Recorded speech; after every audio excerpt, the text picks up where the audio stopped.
हरे कृष्णा प्रभु जी। Okay आइंदे प्रभु। प्रणाम प्रभु। Hare Hare Krishna. Okay.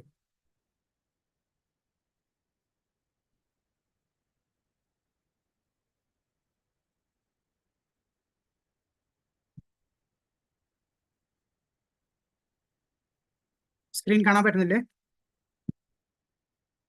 കാണുന്നുണ്ട് പ്രഭു, കാണുന്നുണ്ട്. ഹരേ കൃഷ്ണ. ഓക്കെ.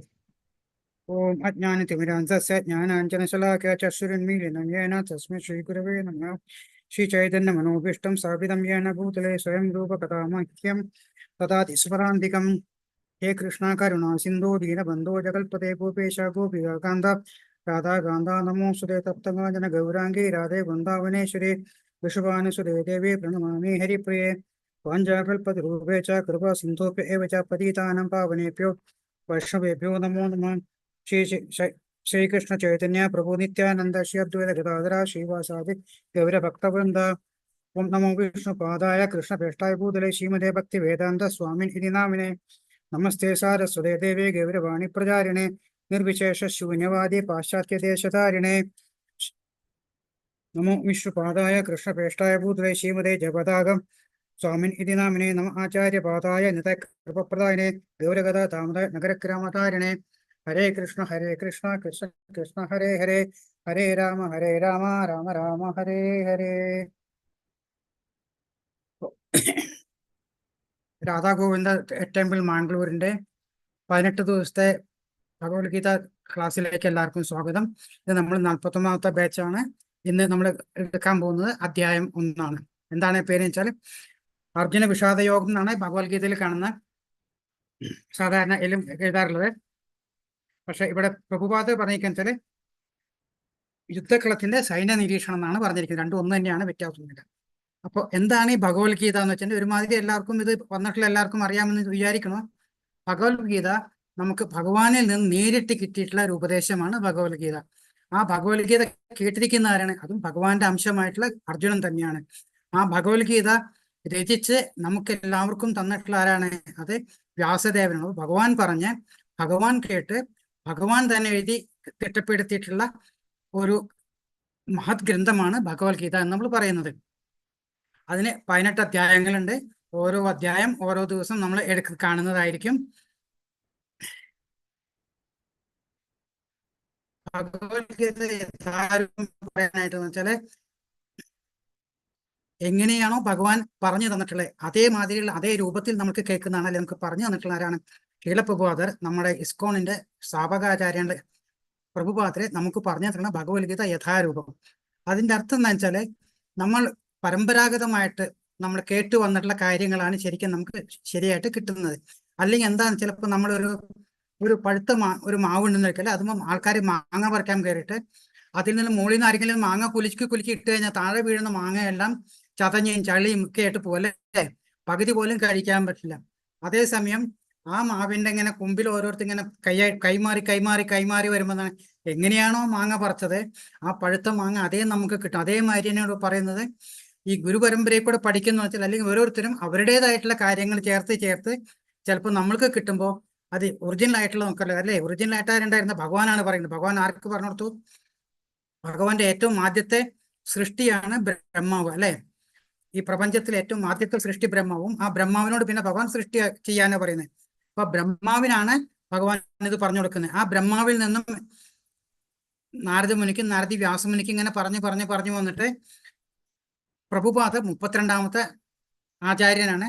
അപ്പൊ അതുവരെ ഇങ്ങനെ പരമ്പരാഗതമായിട്ട് പറഞ്ഞു പറ്റും. അതാണ് പ്രഭുപാദന്റെ പേര്.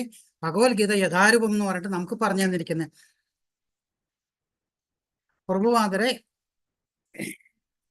പ്രഭുപാദ ശിഷ്യ ഗുരുവായിരുന്നു ഭക്തി സിദ്ധാന്ത സരസ്വതി ഠാക്കൂർ. അപ്പൊ പ്രഭുപാദർ ചെറുപ്പകാലത്ത് ഒരിക്കൽ പഠിക്കുന്ന കാലത്ത് കൂട്ടുകാരനോട് കൂടി പ്രഭുപാദർ കാണുന്നുണ്ട് അദ്ദേഹത്തിന്റെ ഗുരുവിനെ. അപ്പൊ ഗുരു ഒന്നും അധികം പറയുന്നില്ല, ഇതിനെ കാര്യങ്ങളൊക്കെ പറ്റി പറയുന്നുള്ളൂ.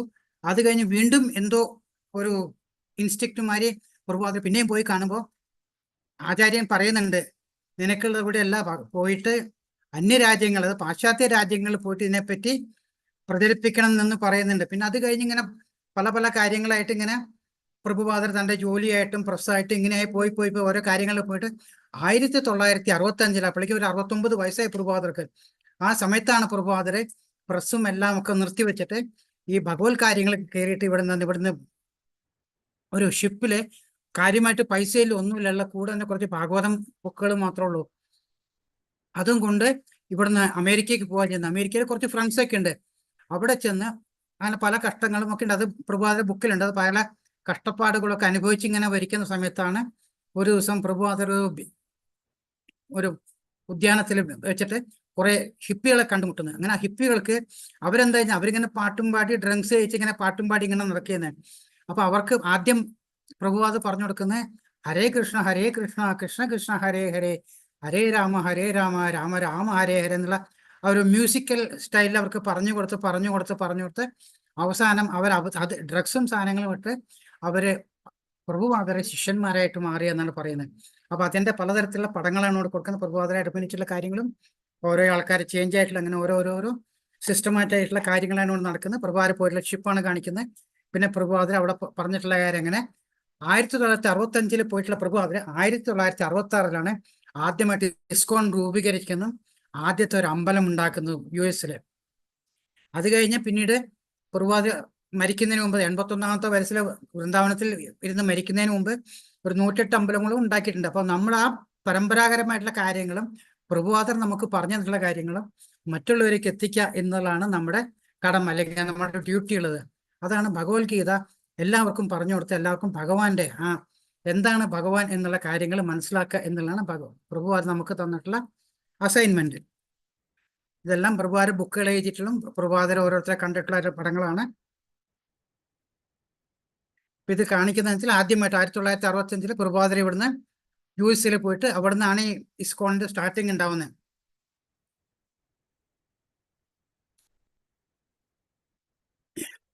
രാധാ ഗോവിന്ദ ടെമ്പിളിന്റെ അഡ്രസ്സ് കൊടുത്തിരിക്കുകയാണ്. ആർക്കെങ്കിലും അമ്പലം സന്ദർശിക്കാൻ പോകണമെന്നാണോ അല്ലെങ്കിൽ ഉണ്ടെങ്കിൽ അഡ്രസ്സ് നോട്ട് ചെയ്ത് പോകാമെന്നാണ്. അപ്പൊ പ്രഭുപാദയിൽ നിന്നും പിന്നെ വരാം ജയപ്രദാസ് സ്വാമി, നമ്മൾ ഗുരു മഹാരാജ് വിളിക്കുന്നതാണ്. അത് കഴിഞ്ഞിട്ട് നാമനിഷ്ഠ പ്രഭുത്തെ മാംഗ്ലൂരിന്റെ ഹെഡാണ് നാമനിഷ്ഠ പ്രഭു. അതിന്റെ ഹറാക്കിയാണ് കാണിച്ചിരിക്കുന്നത് ഇപ്പോൾ ഉള്ളത്.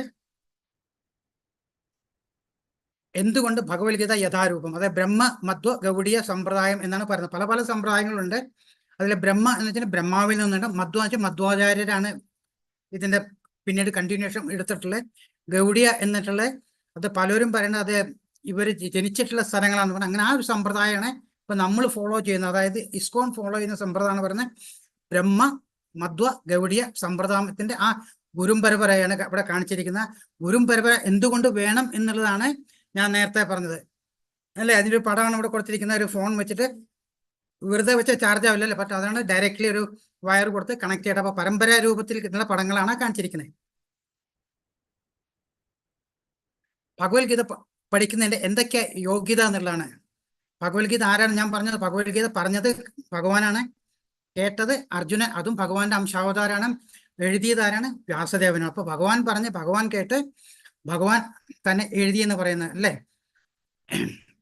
ഈ പ്രപഞ്ചത്തിന്റെ സ്റ്റാർട്ടിങ്ങില് ആദ്യമായിട്ട് ഭഗവാൻ ഈ എല്ലാ ആത്മീയമായിട്ടുള്ള എല്ലാ ഗ്രന്ഥങ്ങളും ആർക്കാണ്? ബ്രഹ്മാവിന് പറഞ്ഞു കൊടുക്കുന്നുണ്ട്. അത് വർഷങ്ങൾക്ക് മുമ്പ്. അതിന് കഴിഞ്ഞിട്ട് വിവസ്വാൻ എന്ന് പറഞ്ഞാൽ സൂര്യദേവന് പറഞ്ഞു കൊടുക്കുന്നുണ്ട്. ആ സൂര്യദേവന് പറഞ്ഞു കൊടുത്ത പിന്നീട് നിന്ന് പോയി എന്നുള്ളത് ഭഗവാൻ തന്നെ ഈ വരുന്ന കാലത്തിൽ പറയുന്നുണ്ട്. ബ്രഹ്മാവിന് പറഞ്ഞു കൊടുത്താണ് പറഞ്ഞ് ഇപ്പൊ നമ്മള് ഇസ്കോണിലേക്ക് വന്ന് നിൽക്കുന്നത്. അപ്പൊ പല ഭഗവാൻ പറഞ്ഞു കൊടുത്തിട്ടുണ്ട്. അപ്പൊ എന്തൊക്കെയാ പറഞ്ഞത്? 4 വേദങ്ങളുണ്ട് അല്ലെ, 18 പുരാണങ്ങൾ. അപ്പൊ ഇതെല്ലാം പണ്ടത്തെ ആൾക്കാർക്ക് ബുദ്ധി ഉണ്ടായിരുന്നു. അവരെന്താ വെച്ചാൽ എല്ലാവരും ഇങ്ങനെ ശ്രവണത്തിൽ കൂടെ ഒരാൾ പറഞ്ഞു കൊടുത്ത് അടുത്താളെ കേൾക്കുന്നു, ആ കേട്ടിട്ട് വേറെ ആൾക്ക് പറഞ്ഞു കൊടുത്ത് അങ്ങനെ ഇതെല്ലാം കേട്ട് പോവാ ചെയ്യുന്നത് അല്ലെ. ഭഗവാൻ പറഞ്ഞു കൊടുത്തിട്ട് അതേപറ്റി ഇങ്ങനെ കൊണ്ടുപോകും. പക്ഷെ കലിയുഗ ആകുമ്പോൾ ഭഗവാൻ തന്നെ അറിയാം, കലിയുഗത്തിൽ എന്നുള്ള ആകപ്പാടുള്ള വയസ്സ് 100 വയസ്സാണ്. അതേസമയം നമ്മള് സത്യയുഗത്തിൽ പോയാൽ 1,00,000 വയസ്സാണ് അവിടെയുള്ളവർക്ക് അല്ലെ. അപ്പം ആ പറഞ്ഞ കാര്യങ്ങളൊന്നും നമുക്ക് ഇവിടെ കലിയുഗത്തിൽ ചെയ്യാൻ പറ്റില്ല. അപ്പൊ കലിയുഗത്തിൽ 100 വയസ്സിൽ എനിക്ക് എല്ലാ പുസ്തകങ്ങളും പഠിക്കുക, എല്ലാ കാര്യങ്ങളും പഠിക്കുക, ജോലി ചെയ്യുക, ആത്മീയ കാര്യങ്ങളെല്ലാം കൂടെ ചെയ്യുമ്പോൾ സാധാരണ ആൾക്കാർക്ക് മനസ്സിലാവില്ല എന്നുള്ള ആ ഒരു ബുദ്ധിയും കൂടെ ഉദ്ദേശിച്ചുകൊണ്ടാണ് ഭഗവാൻ എന്താ ചെയ്യണത്? ഈ കണ്ട എല്ലാ പുസ്തകങ്ങളും, അതായത് അത്യാവശ്യമായിട്ടുള്ള എല്ലാ വേദങ്ങളിൽ നിന്നും പുരാണങ്ങളിൽ നിന്നും എല്ലാം എടുത്തിട്ടുള്ള ഉപനിഷത്തിൽ നിന്നും എല്ലാം ക്രോഡീകരിച്ച് അതിൻ്റെ ഒരു സത്തായിട്ടാണ് നമുക്ക്, അതായത് പാല് കാച്ചി നമ്മൾ എടുക്കുന്ന വെണ്ണ വരുന്ന മാതിരി അതിന്റെ ഒരു സത്തായിട്ട് ഭഗവാൻ നമുക്ക് തന്നിരിക്കുന്നതാണ് ഭഗവത്ഗീത. ഈ ഭഗവത്ഗീത വായിച്ചു കഴിഞ്ഞാൽ ഈ പറഞ്ഞ എല്ലാ ഗ്രന്ഥങ്ങളും വായിച്ചാനും എളുപ്പമാണ്, കാരണം വളരെ ചെറിയ പുസ്തകമാണ്. പക്ഷെ ഭഗവത്ഗീതയുടെ ഒരു പ്രത്യേകത എന്താ വെച്ചാൽ അതൊരു കടൽ മാതിരിയാണ്, അല്ലേ? നമ്മൾ കടലിൽ പോയി നിന്നിട്ട് എന്താണ്, ആ കടലും കടലിന്റെ വെള്ളവും ആ മണ്ണുമായിട്ട് വലിയ വ്യത്യാസമല്ല, രണ്ടും ഒരേ ലെവലിലാണ് നിൽക്കുന്നത്. പക്ഷെ ആ കടലിലേക്ക് നമ്മൾ ഇറങ്ങി ഇറങ്ങി പോകുന്നവർ എന്താണ്, അതിന്റെ ആഴം കൂടി വരുന്നതൊക്കെ, അല്ലേ? ഇപ്പോഴും കടലിന്റെ അടിത്തട്ട് കാണാത്ത ആൾക്കാരെന്ന് പറയുന്ന മാതിരി ഭഗവത്ഗീതയ്ക്ക് നമ്മൾ എത്രത്തോളം നമ്മൾ പഠിച്ചുകൊണ്ടിരിക്കുന്നു, എത്രത്തോളം മനസ്സിലാക്കിക്കൊണ്ടിരിക്കുന്നു. അതായത് ശ്രവണം, കീർത്തന സ്മരണം എന്ന് പറഞ്ഞാൽ എത്രത്തോളം നമ്മൾ കേട്ടുകൊണ്ടിരിക്കുന്നോ, എത്രത്തോളം ആചാര്യന്മാരെ കേൾക്കാൻ പറ്റുന്നു, അത്രത്തോളം നമുക്കത് മനസ്സിലാവുന്നുള്ളൂ. ഓരോ പ്രാവശ്യം കേൾക്കുമ്പോഴും അതിന്റെ ആഴക്കടലിലേക്ക് നമ്മൾ കയറി കയറി നമുക്ക് പോകാൻ സാധിക്കുന്നു പറഞ്ഞതാണ് അതിന്റെ യോഗ്യതകളാണ്. ആരാണ് അർജുനന് പറഞ്ഞു കൊടുക്കാൻ കാരണം? അർജുനൻ ഭഗവാന്റെ ഭക്തനായിരുന്നു, ശിഷ്യനായിരുന്നു, ഉറ്റമിത്രനായിരുന്നു. ഇതെല്ലാം കൂടിയാണ് ഭഗവത്ഗീത അദ്ദേഹത്തിന് ഉപദേശിക്കപ്പെട്ടത്. അർജുനന് സമാനമായ ഗുണങ്ങളുള്ള ഒരാൾക്കാണ് ഭഗവത്ഗീത നന്നായി ഗ്രഹിക്കാൻ കഴിയുക. അതായത് പറയുന്നത് ഇന്ന ഗുണങ്ങൾ ഉള്ളതുകൊണ്ടാണ് അർജുനന് ഭഗവാൻ തന്നെ പറയുന്നത്, ഭഗവാൻ ഭഗവത്ഗീത പറഞ്ഞു കൊടുത്തത് ഇതുകൊണ്ടാണ്. അപ്പോൾ അതിന്റെ ഒരു ഇന്നർ മീനിങ് എന്താ വെച്ചാൽ ആർക്കൊക്കെയാണോ അത് അത്രയും ഉണ്ടാവാൻ പറ്റില്ല, ആർക്കൊക്കെയാണോ അതേമാതിരിയുള്ള ഭഗവാന്റെ ശിഷ്യനായിട്ടും ഭഗവാന്റെ ഭക്തനായിട്ടും ഭഗവാന്റെ ഉറ്റമിത്ര സഖ്യം എന്ന് വെച്ചിട്ടുണ്ടെങ്കിൽ അർജുനന്റെ മാതിരി തോളി കൈയിട്ട് നടന്നല്ല പറയുന്നത്. ആ ഒരു ഭാവത്തിൽ ഭഗവാന്റെ സഖ്യഭാവത്തിലൊക്കെ ഉള്ള ആ ഒരു ഭാവത്തിലേക്ക് വരുമ്പോൾ അത് അവർക്കാണ് ഭഗവത്ഗീത ശരിക്കും പഠിച്ചാൽ കാര്യങ്ങൾ മനസ്സിലാവും എന്നിവിടെ പറയുന്ന ആർക്കൊക്കെയാണ് പറഞ്ഞു കൊടുക്കാൻ പറ്റുന്നത്. ഭഗവത്ഗീത ഗീതോപദേശകന്റെ ആജ്ഞാനുസരണം സ്വീകരിക്കപ്പെടേണ്ടതാണ്. അതിനുള്ള ഉദാഹരണം പറഞ്ഞാൽ ചിലപ്പോൾ നമ്മൾ മരുന്നൊക്കെ കഴിക്കുന്നുണ്ടല്ലേ, നമ്മൾ ചെന്ന് കഴിഞ്ഞിട്ട് നമ്മൾ ഒരു ഡോക്ടറെ അടുത്ത് പോയി ഡോക്ടർ പറയും മരുന്ന് ഈ മരുന്ന് ഇന്ന മാതിരി കഴിക്കണം എന്ന് പറയും, എന്നിട്ടൊരു ഉപദേശം കൂടെ തരും, ഇത് ഞാൻ പറഞ്ഞതാണ്, അത് കഴിഞ്ഞ് കഴിഞ്ഞാൽ പിന്നെ കഴിക്കുകയെന്ന് പറയല്ലേ. ചില ആൾക്കാരെന്ത് അത് കേൾക്കാണ്ട് പിന്നെയും ഡോക്ടർ പറഞ്ഞ കേൾക്കാണ്ട് പിന്നെ അവർക്ക് ഇഷ്ടമാതിരി മരുന്ന് മേടിച്ച് കഴിക്കും, പിന്നെയും അസുഖപ്പെടും. അതേമാതിരി തന്നെയാണ് അവിടെ പ്രഭുപാദ പറയുന്നത് വെച്ചാൽ എങ്ങനെയാണോ നമ്മൾ ഒരു ഡോക്ടറുടെ ഉപദേശപ്രകാരം നമ്മൾ മരുന്ന് കഴിക്കുന്നത്, നിർദ്ദേശപ്രകാരം മരുന്ന് കഴിക്കുന്നത്, അതേമാതിരി ഒരു ആചാര്യ നിർദ്ദേശപ്രകാരമാണ് നമ്മൾ ഭഗവത്ഗീത പഠിക്കേണ്ടതെന്ന് പ്രകാരം അതിന്റെ ശരിയായ അർത്ഥങ്ങൾ നമ്മൾ മനസ്സിലാക്കണം. ഓരോന്നിനും ഓരോ അർത്ഥമുണ്ട്. പ്രത്യേകിച്ച് സംസ്കൃതങ്ങളെ നമ്മൾ ശരിക്കും മുറിച്ച് വായിച്ചില്ലെങ്കിൽ അതിന്റെ അർത്ഥങ്ങൾ പല പലതായിട്ട് മാറും എന്നാണ് പറയുന്നത്. ശരിയല്ലേ? പണ്ടൊരു കഥ പറഞ്ഞിട്ടുണ്ട്. അതായത് ഒരു ജഡ്ജി ഒരു ന്യായം എഴുതിയെന്ന് kill him not let him go എന്ന് എഴുതി. പക്ഷെ അങ്ങ് ഒരു കോമ ഇടാൻ മറന്നുപോയി. അപ്പോൾ കിൽ ഹിം എന്ന് പറഞ്ഞ് കോമ ഇട്ടെന്താ, അവനെ കൊല്ലണം, വിടരുന്നുള്ളൂ അല്ലേ? Kill him not let him go എന്ന് പറഞ്ഞാൽ അവനെ കൊല്ലരുത്, അവനെ പറഞ്ഞയക്കണം. അപ്പോൾ ആ എഴുതിയ വാക്കിന്റെ ശരിയായ അർത്ഥം നമുക്ക് ഗ്രഹിക്കാൻ പറ്റിയില്ലെങ്കിൽ ഭഗവത്ഗീതമായിട്ടുള്ള യഥാർത്ഥമായിട്ടുള്ള ബുക്കിന്റെ ശരിയായ അർത്ഥം നമുക്ക് മനസ്സിലാക്കി പിന്നെ അതുകൊണ്ട് യാതൊരു കാര്യമില്ല. അതാണ് ഇവിടെ പ്രഭുപാദ പറയുന്നത്. എപ്പോഴും ഒരു ഗീതോപദേശന്റെ ഒരു ആചാര്യന്റെ സാന്നിധ്യത്തില് എപ്പോഴും ഭഗവത്ഗീത പഠിക്കുക. അപ്പൊ നമുക്ക് മനസ്സിലാക്കാൻ പറ്റും എന്താണ് ഭഗവത്ഗീതയിൽ ഭഗവാൻ പറഞ്ഞിട്ടുള്ളത് എന്നുള്ളത്. പിന്നെന്താ പറയണേ, മായാവാദ ഭാവിലൂടെ ഭഗവത്ഗീത പഠിക്കാൻ ശ്രമിക്കുന്നവർ വിഡ്ഢിത്തരമാണ് ചെയ്യുന്ന ചൈതന്യ മഹാപ്രഭു വ്യക്തമായി പറഞ്ഞിട്ടുണ്ട്. അതായത് നമ്മൾ സ്വന്തമായിട്ട് നമുക്ക് മനസ്സിലാവാതെ മായാവാദികൾ എന്ന് വെച്ചാൽ ഭഗവാന്റെ രൂപമൊന്നുമില്ല, ഭഗവാന്റെ രൂപമില്ല എന്ന് ഭഗവാന്റെ ലൈറ്റ് ഉണ്ട്. അതെന്താ വരുന്നത്? ഭഗവാന്റെ ഓറയിൽ നിന്ന് വരുന്ന ലൈറ്റാണ് വരുന്നത്. അപ്പൊ എന്താണ് ഭഗവാൻ എന്ന് മനസ്സിലാക്കാതെ ആൾക്ക് ചെയ്യുന്ന, അതായത് സ്വയം കാര്യങ്ങളൊക്കെ മനസ്സിലാക്കി ചെയ്താൽ അതൊരു വിഡ്ഢിത്തരമാവുന്നു, അത് എപ്പോഴും എന്തെങ്കിലും ഒരു പ്രശ്നത്തിൽ ചെന്ന് കലാശിക്കും എന്നുള്ളതാണ് ഇവിടെ പറയുന്നത്. ഇത് ഭഗവത്ഗീത പിന്നെന്താ പറയുന്നത്, ഒരു ലൈഫ് മാനുവലാണ് അല്ലേ? നമ്മൾ സാധനങ്ങളൊക്കെ നമ്മൾ ടി വി മേടിക്കും, ഫ്രിഡ്ജ് മേടിക്കും, വാഷിംഗ് മെഷീൻ ഒക്കെ മേടിക്കുമ്പോൾ നമുക്ക് സാധനം കിട്ടും, എന്താണ് ഒരു യൂസർ മാനുവൽ എന്ന് പറഞ്ഞിട്ട് അല്ലേ? ആ യൂസർ മാനുവൽ ആരെയാണ് ഉപയോഗിക്കുന്നത്, ആരാണോ ആ വസ്തു ഉപയോഗിക്കുന്നത് അല്ലേ, അയാൾക്ക് വായിച്ച് മനസ്സിലാക്കാനുള്ള ഒരു സാധനമാണ് യൂസർ മാനുവൽ. അപ്പൊ ഇവിടെ പ്രഭുപാദർ പറയുന്നത് വെച്ചാൽ ഭഗവത്ഗീത എന്ന് പറഞ്ഞാൽ ഒരു യൂസർ മാനുവലാണെന്നാണ്. അപ്പൊ ആർക്കാണ് ഈ ഭഗവത്ഗീത ഒരു യൂസർ മാനുവലായിട്ട് മാറുന്നതെന്ന് നമുക്ക് മനസ്സിലാക്കിയേ പറ്റുള്ളൂ. ആർക്കാണത് ശരിക്കുള്ള യൂസർ മാനുവൽ എന്ന് അതിന് മനസ്സിലാക്കണം. നമ്മൾ ആരാണെന്ന് ആദ്യം മനസ്സിലാക്കണം. ഹൂ ആം ഐ എന്നുള്ള ക്വസ്റ്റ്യന്റെ അർത്ഥം നമ്മൾ മനസ്സിലാക്കിയാണ് ആരാണ് ആ ഭഗവത്ഗീതയുടെ ഉപയോഗം ചെയ്യുന്നത്. അതായത് നമുക്കെല്ലാം നമ്മൾ കേട്ടിട്ടുണ്ട്, മനസ്സിലാക്കിയിട്ടുണ്ട്. നമ്മളെല്ലാവരും നമ്മളൊരു ആത്മാവാണ്. ഈ ആത്മാവ് എന്ന് പറയുന്നത് ജീവസത്തകൾ എന്ന് പറഞ്ഞാൽ ജീവാത്മാവെന്ന് പറയും. അതെല്ലാം നമ്മൾ പണ്ട് ഭഗവാന്റെ ഗോലോക വൃന്ദാവനം എന്ന് പറയുന്നത് അല്ലേ, ഭഗവാൻ താമസ സ്ഥലം ഇവിടെ കണ്ടിരുന്ന വൃന്ദാവനല്ല, ഗോലോക വൃന്ദാവൻ എന്ന സ്ഥലത്താണ് ഭഗവാൻ അതായത് ഇരിക്കുന്നത്. ആ ഗോലോക വൃന്ദാവനത്തിലെ ഭഗവാന്റെ സേവകരായിട്ടുള്ള ആൾക്കാരാണ് നമ്മളൊക്കെ. അതിൽ നിന്നും നമ്മൾ ഈ കമ്പിത്തിരിയൊക്കെ കത്തിക്കും അല്ലെ, വിഷുവിനും കമ്പിത്തിരി കത്തിക്കുമെന്ന് അതിൽ നിന്ന് ഇങ്ങനെ തീകളും ഇങ്ങനെ പാറുക അല്ലെ, നമ്മുടെ ദേഹത്ത് വന്ന് പെട്ടെന്ന് പൊള്ളും, പിന്നത് കാണാണ്ടോ. അതേമാതിരി അവിടെ ഭഗവാന്റെ സേവകരായിട്ടുള്ള ഇഷ്ടം പോലെ ജീവാത്മാക്കൾ ഉണ്ട്. ആ ആത്മാക്കൾക്ക് ഒരു സമയത്ത് ഈ ഭൗതിക ലോകം ഒന്ന് മനസ്സിലാക്കുന്നു പറയുമ്പോൾ അവരിന് ഇവിടെ വന്ന് വരുന്ന ആൾക്കാരാണ് ഈ ജീവസത്തകൾ എന്ന് പറഞ്ഞാൽ. അത് ഇവിടെ വന്നിട്ട് ദേ വന്നു ദാ പോയി എന്ന് പറയുന്ന ആ ഒരു വരുന്ന ഷോർട്ട് കൺസെപ്റ്റ് ആണെങ്കിലും ഇവിടെ വന്നതിന് ശേഷം ഈ മായയിൽ പെട്ടുകൊണ്ട് അവർ ഞാൻ ആരാണ് എന്നുള്ള ആ ഒരു ചിന്താഗതി നമ്മൾ മറന്നുപോവാണ്. നമ്മുടെ ഈ ശരീരത്തിൽ കാണുന്നതെല്ലാം ഭൗതിക ശരീരം എന്ന് പറഞ്ഞാൽ നശ്വരമാണ്. അതായത്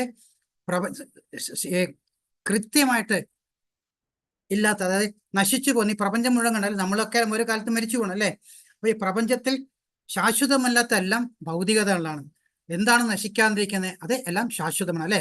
ഇപ്പൊ സയൻസ് എന്താ പറഞ്ഞ, energy can neither be created nor B destroyed എന്ന് പറയുന്നത് അല്ലേ. അത് തന്നെയാണ് ഭഗവത്ഗീതയും പറയുന്നത്. ആത്മാവ് എന്ന് പറയുന്ന ഒരു എനർജിയാണ്, എനർജി സോഴ്സ് ആണ്. അതെവിടെയെന്ന് പറഞ്ഞാൽ ഭഗവാനിൽ നിന്നും വന്നുള്ള ഭഗവാന്റെ തന്നെ സേവകരായിട്ടുള്ള ആത്മീയ സോഴ്സുകളാണത്.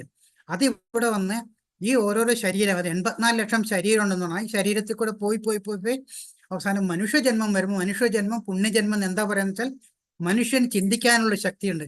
അപ്പൊ ആ ചിന്താശക്തി വെച്ച് നമ്മളെ മനസ്സിലാക്കി നമ്മൾ ഭഗവാനിലേക്ക് തിരിച്ചു പോകാനുള്ള, അല്ലാണ്ട് ഇവിടെ തന്നെ വീണ്ടും ഇങ്ങനെ ഈ ചക്രത്തിൽ കിടക്കാനല്ല, നമ്മൾ ഭഗവാനിലേക്ക് തിരിച്ചു പോകാനുള്ള അത് എന്താണോ ചെയ്യേണ്ടത് അത് ഭഗവത്ഗീതയിൽ പറഞ്ഞിട്ടുണ്ട്. അപ്പൊ ഇതിൽ പറയുന്ന, ഇപ്പൊ കാണിക്കുന്ന പടത്തിലുള്ള യൂസർ മാനുവൽ എന്ന് പറയുന്നത് നമ്മൾ ഓരോ ജീവസത്തകൾ, അതായത് ജീവാത്മാവിനെ ജീവസത്തകൾ എന്ന് പറയും, ജീവാത്മാവെന്നും പറയാം.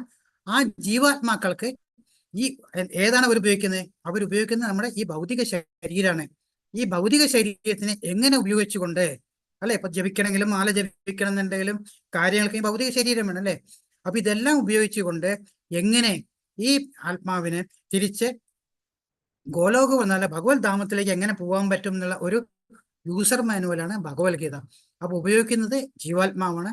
എന്തിനാണ് ഉപയോഗിക്കുന്നത്? ഈ ശരീരത്തെ ഉപയോഗിച്ചുകൊണ്ട് എങ്ങനെ നമുക്ക് ഈ ആത്മാവിനെ തിരിച്ച് നല്ല കാര്യങ്ങൾ ചെയ്ത് പുണ്യകർമ്മങ്ങൾ ചെയ്ത് ജപിച്ച് ഭഗവാനിലേക്ക് അല്ലെ, ഭഗവാനെ സേവ ചെയ്യുന്ന എന്തൊരു ശരീരം വേണം. അപ്പൊ ഈ ശരീരമെല്ലാം വെച്ച് പഞ്ചേന്ദ്രിയങ്ങൾ വെച്ച് ഈ ഭഗവാനെ ദാസ്യവേല ചെയ്ത് എങ്ങനെ തിരിച്ചു പോകാം എന്നുള്ള ഒരു പഠനത്തിനുള്ള ഒരു യൂസർ മാനുവലാണ് എല്ലാവർക്കും, ഓരോ ജീവാത്മാക്കൾക്കും ഈ ഭഗവത്ഗീത എന്നാണ് ഇവിടെ പറയുന്നത്.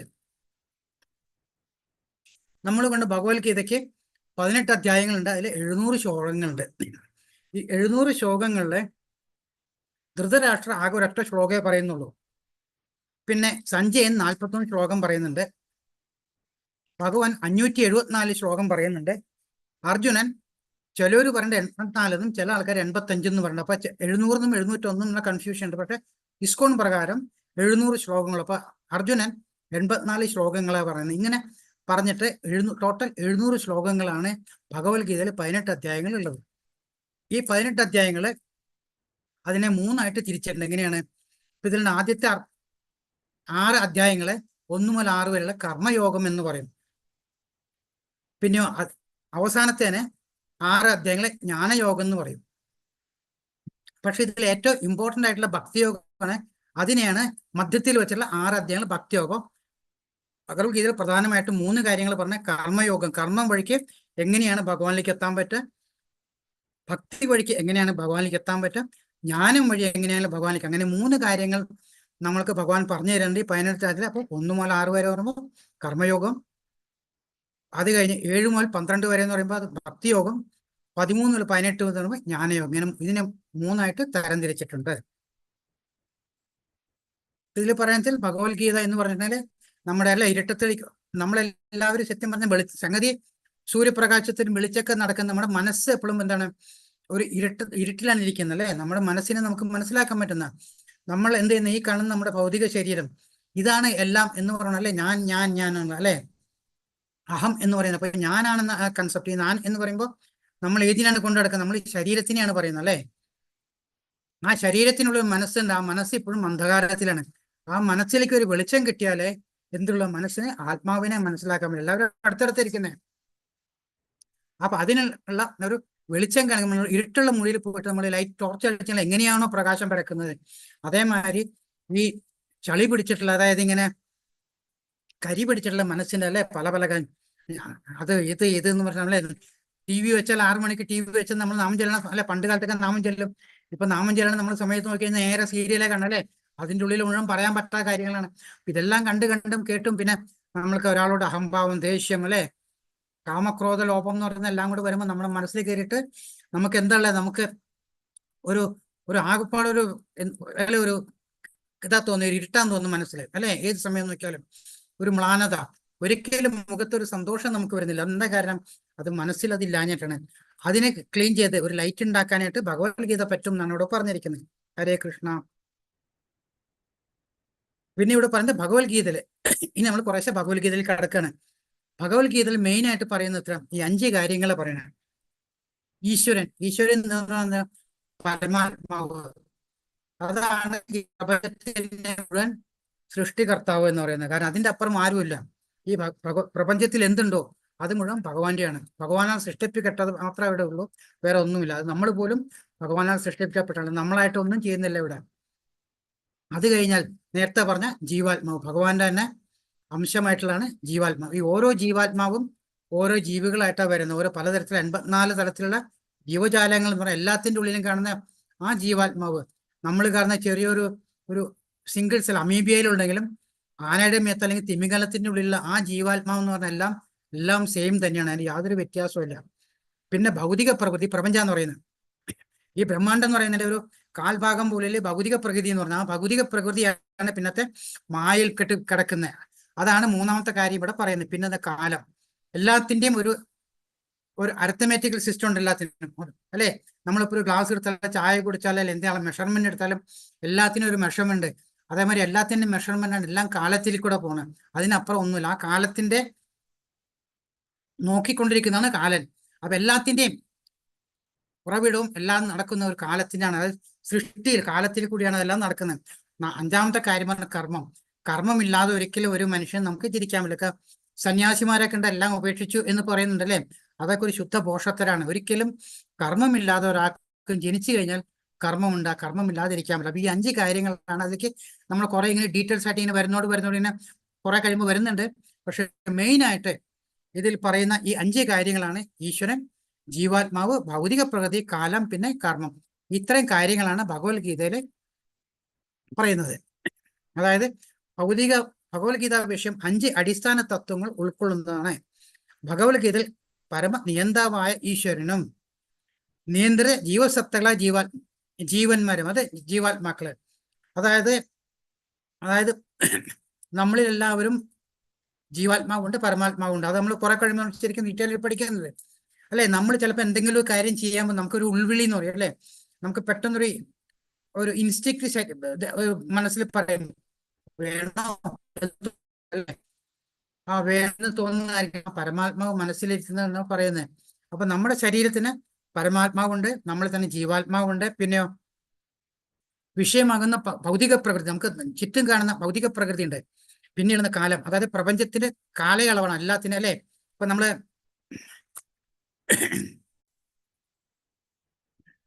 യുഗങ്ങൾ എടുത്താലും, അല്ലെ, എന്തെടുത്തിട്ടുണ്ടെങ്കിലും ഒരു ദിവസം എടുത്തിട്ടുണ്ടെങ്കിൽ മോർണിംഗ് ആയി ഈവനിങ്, അപ്പൊ എല്ലാത്തിനും ഒരു മെഷർമെന്റ് ടൈം ഉണ്ട് എല്ലാത്തിനും, അല്ലെ. അതിനെയാണ് കാലം എന്ന് പറയുന്നത്. പിന്നെ ഭൗതിക പ്രകൃതിന്റെ കർമ്മം എന്നും പറയുന്നത്. പിന്നെ ഗീതാ മഹാത്മ്യത്തിൽ കിടക്കണം. അപ്പൊ ഇത്തരം ഒരു ഭഗവത്ഗീതയുടെ ഒരു ചെറിയൊരു ഇൻട്രൊഡക്ഷൻ ആണ് ഇതുവരെ പറഞ്ഞത്. ഇനി പറയുന്നത് ഗീതാ മഹാത്മ്യത്തിനെ പറ്റിയാണ് പറഞ്ഞത്. ഗീതാശാസ്ത്രം ഇതം പുണ്യം യ ഭയപ്രേതപ്പുമാൻ വിഷ്ണു വധമു വാപ്നോതി ഭയ ശോകാദിവർജിത എന്ന് പറഞ്ഞിട്ടുണ്ടെങ്കിൽ ഭഗവത്ഗീത അതീന്ദ്രിയ സാഹിത്യമാണ്. അത് വളരെ ശ്രദ്ധയോടുകൂടി വായിക്കണം. ഗീതാശാസ്ത്രം ഇതം പുണ്യം യ പഠേത് പ്രേത പൂമാൻ. ഭഗവത്ഗീതയുടെ നിർദ്ദേശങ്ങൾ വേണ്ടവണ്ണം പിന്തുടരുന്നവർ ജീവിതത്തിലെ എല്ലാ ദുരിതങ്ങളിൽ നിന്നും ഉത്കണ്ഠകളിൽ നിന്നും മുക്തരാകും, അല്ലെ. നമ്മളിങ്ങനെ കുറച്ചിനെ പോകെ നമ്മൾ കാണുന്നുണ്ട് എന്തായിരുന്നു അർജുനന്റെ ഒരു കാലത്തെ സ്ഥിതി, അതിൽ നിന്ന് അർജുനൻ എങ്ങനെയാണ് ട്രാൻസ്ഫോർമേഷൻ വരുന്നത്, അവസാനം അർജുനൻ എന്തായി മാറി. കാരണം ആ തിയറിറ്റിക്കലി ഭഗവാൻ പറഞ്ഞു കൊടുക്കുന്ന അർജുനന് മനസ്സിലാക്കി കൊടുക്കുന്നത്. അത് അർജുനൻ എന്ന് പറയുന്നത് നമ്മളിൽ ഓരോരുത്തരും ഉള്ള ആ സ്വഭാവ വിശേഷത്തെ വരുന്നുണ്ട്. ആ നമ്മളിൽ ഉണ്ടാകുന്ന ചേഞ്ചുകൾ നമുക്ക് മനസ്സിലാക്കാൻ പറ്റുന്നതാണ്. എല്ലാ ദുരിതങ്ങളിൽ നിന്നും ഉത്കണ്ഠകളിൽ നിന്നും നമുക്ക് മുക്തരാകാം. ഭയ ശോകാദിവർജിത, ജീവിതത്തിന്റെ എല്ലാ ഭയങ്ങളിൽ നിന്നും വിമുക്തരാകും. അടുത്ത ജന്മം ആത്മീയ ജീവിതം കൈവരിക്കുകയും ചെയ്യാം. അതായത് ഇതിൽ പറയുന്നതെന്ന് വെച്ചാൽ നമ്മളിപ്പോ നല്ല കാര്യങ്ങൾ ചെയ്യാൻ നമ്മൾ ജപിക്കുക, നമ്മൾ നല്ല കാര്യങ്ങൾ ഭഗവാന്റെ കാര്യങ്ങളൊക്കെ സംസാരിക്കുക, ഭഗവാന്റെ കാര്യങ്ങൾ പറയുക, ഇതൊക്കെ ചെയ്ത് നമ്മൾ പറഞ്ഞു കഴിഞ്ഞാൽ അല്ലെ നമ്മുടെ ബാക്കി ഇപ്പൊ സ്വത്തും പണമൊക്കെ നമുക്ക് എത്രയും കൂട്ടി വെച്ചാലും അത് നമ്മൾ പോകുമ്പോൾ നമുക്ക് ഒരിക്കലും കൂടെ കൊണ്ടുപോകാൻ പറ്റില്ല എന്നുള്ളല്ലേ. പക്ഷെ ആത്മീയമായിട്ടുള്ള കാര്യങ്ങൾ നമ്മൾ ചെയ്യുമ്പോൾ എന്ന് വെച്ചാൽ നമ്മുടെ ഒരു ജന്മം കഴിഞ്ഞ് അടുത്ത ജന്മത്തിൽ നമ്മൾ പോകുമ്പോൾ നമുക്ക് ചിലപ്പോൾ വീണ്ടും മനുഷ്യജന്മം കിട്ടാമെന്നും നമ്മൾ ചെയ്തു കൂട്ടിയുള്ള എല്ലാ സൽക്കർമ്മങ്ങളും നല്ല കാര്യങ്ങൾ അവിടുന്ന് carry forward bank account transfer ചെയ്യുന്നതാണ്. എവിടെയാണ് നമ്മൾ നിർത്തിവെച്ച് അടുത്ത ടൗണിലേക്ക് നമ്മൾ അവിടെ നമുക്ക് സ്റ്റാർട്ട് ചെയ്യാന്ന് പറയുന്നവരെ അടുത്ത ജന്മത്തിലേക്ക് പോകുമ്പോഴും അവിടെ നമ്മൾ കണ്ടിന്യൂഷൻ ആയിട്ട് വീണ്ടും വീണ്ടും നമുക്കത് പോയിക്കൊണ്ടിരിക്കാൻ പറ്റും. കർമ്മശാസ്ത്രങ്ങളെ സംശയദൃഷ്ടിയായി വീക്ഷിക്കുന്ന അജ്ഞരും അവിശ്വാസികളുമായവർക്ക് ഈശ്വരാവബോധം ലഭിക്കുന്നില്ല. അതായത് ഒരിക്കലും കൺഫ്യൂസ്ഡ് മെന്റാലിറ്റി ആണ്. കാരണം ഭഗവാൻ ഉണ്ടോ, അല്ലെങ്കിൽ ഭഗവാൻ എന്താണ്, ഭഗവാൻ പറഞ്ഞ ശരിയാണോ, ഭഗവാൻ പറഞ്ഞിട്ടുണ്ടോ, ഇങ്ങനെയുള്ള ആ കൺഫ്യൂസ്ഡ് മെന്റാലിറ്റി ഒരിക്കലും ഇല്ല. അതായത് ഭഗവാൻ എന്ന് പറഞ്ഞിട്ടുണ്ടെങ്കിൽ അത് ഒരിക്കലും ഭഗവാനെ അച്യുതൻ എന്ന് പറയുന്നത്, കാരണം തെറ്റ് പറ്റാത്തവെന്നാണ് പറയുന്നത്. അപ്പോൾ തെറ്റ് പറ്റാത്തൊരു വ്യക്തിയായ ഭഗവാൻ ഏതാണോ പറഞ്ഞിരിക്കുന്നത് നമുക്ക് പറഞ്ഞേക്കാം അല്ലെ. നമുക്ക് പോയിട്ട് ഇപ്പൊ വേറെ നമ്മുടെ ആചാര്യന്മാർ നമുക്ക് അങ്ങനെ പരമ്പരയായിട്ട് പറഞ്ഞിട്ട കാര്യങ്ങൾക്ക് മനസ്സിലാക്കും. പക്ഷെ അത് ഭഗവാനെ എന്നുള്ള വാക്കുകളാണ് മനസ്സിലാക്കി അതിനെ വിശ്വസിക്കുക, അല്ലാണ്ട് വേറെ ഒരു ചിത്തമില്ല. സംശയാതീതമായി നമ്മൾ എന്ത് ചെയ്തോ നമ്മുടെ മനസ്സിൽ എന്നും ആ സംശയം കിടക്കുന്നില്ല, മനസ്സിലാണോ. അതിനെ അപ്പൊ നമ്മുടെ കർമ്മങ്ങളും കാര്യങ്ങളെല്ലാം അത് എന്താ പറയുന്ന ഒരു ഇൻകംപ്ലീറ്റ് ആയിട്ടാണ് നടക്കുക. അപ്പൊ ഇൻകംപ്ലീറ്റ് ആയിട്ടുള്ള ഒരു കാര്യങ്ങളും നമുക്കത് കംപ്ലീറ്റ് ചെയ്യാൻ പറ്റില്ല. അപ്പൊ എന്നും നമുക്ക് എന്താണ് ഇവിടെ പറയുന്നത്, നമ്മൾ എന്ത് കാര്യം ചെയ്യണം, പ്രത്യേകിച്ച് ഭഗവാന്റെ കാര്യങ്ങൾ ചെയ്യുമ്പോൾ എപ്പോഴും ഈശ്വരനിൽ വിശ്വാസം അർപ്പിച്ചുകൊണ്ട് മാത്രം ചെയ്തിട്ട് അതിന്റെ കാര്യമുള്ളൂ, അല്ലെങ്കിൽ അത് വെറുതെ ഒരു വേസ്റ്റ് ആണെന്ന് പറയുന്നത്. ഗീതാധ്യയന ശീലസ്യ പ്രാണായാമ പരസ്യജ നൈവ സന്ധിഹി പാപാനെ പൂർവജന്മ കൃതാനിച. അതായത് ആത്മാർത്ഥമായി ഗൗരവമായി ഭഗവത്ഗീത വായിക്കുന്ന ഒരാളെ ഭഗവത് കരുണയാൽ മുമ്പ് ചെയ്ത പാപങ്ങളുടെ ബലം ബാധിക്കുകയില്ല. അതായത് ഭഗവാൻ വളരെ കൃത്യമായിട്ടിവിടെ പറയാണ് അല്ലെ, നമ്മൾ അറിഞ്ഞോ അറിയാതോ പല കാര്യങ്ങളും തെറ്റുകൾ ചെയ്തിട്ടും അല്ലെ, മനസ്സാ വാച കർമ്മണ കാര്യങ്ങളൊക്കെ നമ്മൾ എന്തൊക്കെ ചെയ്ത് കാണും. അതായത് നമ്മുടെ ചിന്ത പോലും കർമ്മമാണെന്ന് പറയുന്നത്. നമ്മൾ ഒരാളെ ചീത്തയായിട്ട് നമ്മൾ ചിന്തിച്ചു കഴിഞ്ഞാൽ ആ ഒരു ചിന്ത പോലും നമ്മുടെ മനസ്സിലെ മനസ്സിലെ ഓരോ വൈബ്രേഷനിലും എന്താ ചെയ്യുന്നത്, അത് ഒരു കർമ്മമായിട്ട് നമ്മുടെ ഇങ്ങനെ കർമ്മഫലമായിട്ട് എഴുതി കൂട്ടുന്നത്. അപ്പം മനശ്ചിന്ത പോലും നമ്മളുണ്ടെങ്കിൽ അതും ഒരു കർമ്മമായിട്ട് ബാധിക്കുന്നത്. ആ കർമ്മത്തിന് കർമ്മഫലമുണ്ട്, ആ കർമ്മഫലം നമ്മൾ അനുഭവിച്ചേ പറ്റുള്ളൂ എന്നുള്ളതാണ്. അപ്പൊ ഇവിടെ ഭഗവാൻ പറയുന്നത് വെച്ചാല് ഇങ്ങനെ നമ്മൾ ഈ ഭഗവാന്റെ കാര്യങ്ങൾ ആത്മാർത്ഥമായി, ഭഗവത്ഗീത ശരിക്കും ആത്മാർത്ഥമായി എന്ന് പറയുന്നത് അത് വായിച്ച് മനസ്സിലാക്കിക്കൊണ്ടിരിക്കുമ്പോൾ നമ്മുടെ ഈ ചെയ്തു വെച്ചുള്ള പാപങ്ങളും കർമ്മങ്ങളൊക്കെ ഇല്ലായ്മയാവും, കുറച്ച് ഗീത പഠിച്ചു കഴിഞ്ഞാൽ വീണ്ടും പോയിട്ട് നമ്മൾ കർമ്മങ്ങൾ ചെയ്യാൻ, അതായത് ചീത്ത കർമ്മങ്ങൾ ചെയ്യാണ്ടിരിക്കരുത്. കാര്യം ഇത് പഠിക്കേണ്ട കാര്യങ്ങൾ നമ്മൾ പഠിച്ചിട്ട് നല്ല കാര്യങ്ങൾ അക്സെപ്റ്റ് ചെയ്ത് ചീത്ത കാര്യങ്ങൾ വേണ്ടാന്ന് വെച്ച് പിന്നീട് നല്ല കാര്യങ്ങൾ മാത്രം ചെയ്യുമ്പോൾ നമ്മൾ ചെയ്തു പോയിട്ടുള്ള പാപഫലങ്ങൾ കുറച്ച് നമ്മൾ ഇല്ലാതെയാവും എന്നാണ് പറയുന്നത്. ഭഗവത്ഗീത പരമ ദിവ്യോത്തമ പുരുഷന്റെ മുഖനിർഗതമാണ്. അതായത് ഭഗവാൻ തന്നെ നേരിട്ട് പറഞ്ഞിട്ടുള്ളതാണ്. അല്ലേ, ഗംഗ ഭഗവാന്റെ പാദപങ്കജ നിർഗതവുമാണ്. ഗംഗ എവിടുന്നാ വരുന്നത്, ഭഗവാന്റെ കാൽപ്പത്തി തട്ടിയിട്ട് കാലിന്റെ അവിടെ നിന്നാണ് വരുന്നതെന്നാണ് പറഞ്ഞല്ലേ. ഇതൊക്കെയാണെങ്കിലും രണ്ടും വരുന്നത് ഭഗവാന്റെ തന്നെയാണെങ്കിലും ഭഗവാന്റെ മുഖത്ത് നിന്നിട്ടുള്ള ഭഗവത്ഗീത ഗംഗാജലത്തേക്കാൾ കുറെ കൂടി ശ്രേഷ്ഠമാണ് എന്നാണ് പറയുന്നത്. മലിനേ മോചനം പുംസാം ജലസ്നാനം ദിനേ ദിനേ സകൃതി ഗീതാമൃത സ്നാനം സംസാരമലനാശനം. അതായത് നമ്മൾക്കല്ലേ, പ്രത്യേകിച്ച് കേരളത്തിലുള്ളൊക്കെ നമുക്ക് ദിവസത്തിൽ കുളിച്ചില്ലെങ്കിൽ പറ്റില്ല അല്ലേ. അപ്പൊ എത്ര പ്രാവശ്യം കുളിച്ചാൽ എന്താ പറഞ്ഞ ദേഹശുദ്ധി വരുന്നുള്ളൂ. പക്ഷെ ശരിക്കും എന്താ പറയുക, നമ്മുടെ മനസ്സാണ് ശുദ്ധി ചെയ്യേണ്ടത്. നമ്മൾ വളരെ കുറെ കുളിച്ച് വൃത്തിയായി കുറെ പെർഫ്യൂമൊക്കെ അടിച്ച് പൂശി നല്ല ഡ്രസ്സൊക്കെ ചെയ്തിട്ട് ഇറങ്ങിയിട്ട് മനസ്സും ശുദ്ധമാണ്, മറ്റുള്ളവരുടെ പാര വെക്കുക എന്നുള്ള ചിന്താഗതി നമ്മൾ പോവുകയാണെങ്കിൽ അതിലെന്താ ഗുണങ്ങൾ, ഒന്നുമില്ലല്ലേ. മനസ്സിനെ ഇല്ല, മനസ്സ് ദുഷ്ടിച്ചു പോകുന്നേ. മനസ്സ് ദുഷ്ടിക്കും തോറും നമുക്ക് നമ്മളിൽ തന്നെയുള്ള ആത്മാവിനെ നമുക്ക് മനസ്സിലാക്കാൻ പറ്റില്ല. ആ ആത്മാവിനെ മനസ്സിലാക്കിയാലേ നമുക്ക് എന്താ പറ്റുള്ളൂ, നമുക്ക് ഭഗവാനെ അറിയാൻ പറ്റുള്ളൂ. നമ്മളെ എല്ലാവരും പറഞ്ഞ അഹം ബ്രഹ്മാസ്മി എന്ന് ശബരിമലയിൽ എന്താ അഹം ബ്രഹ്മാസ്മി എന്ന് വെച്ചാൽ നമ്മുടെ ജീവാത്മാവിനെ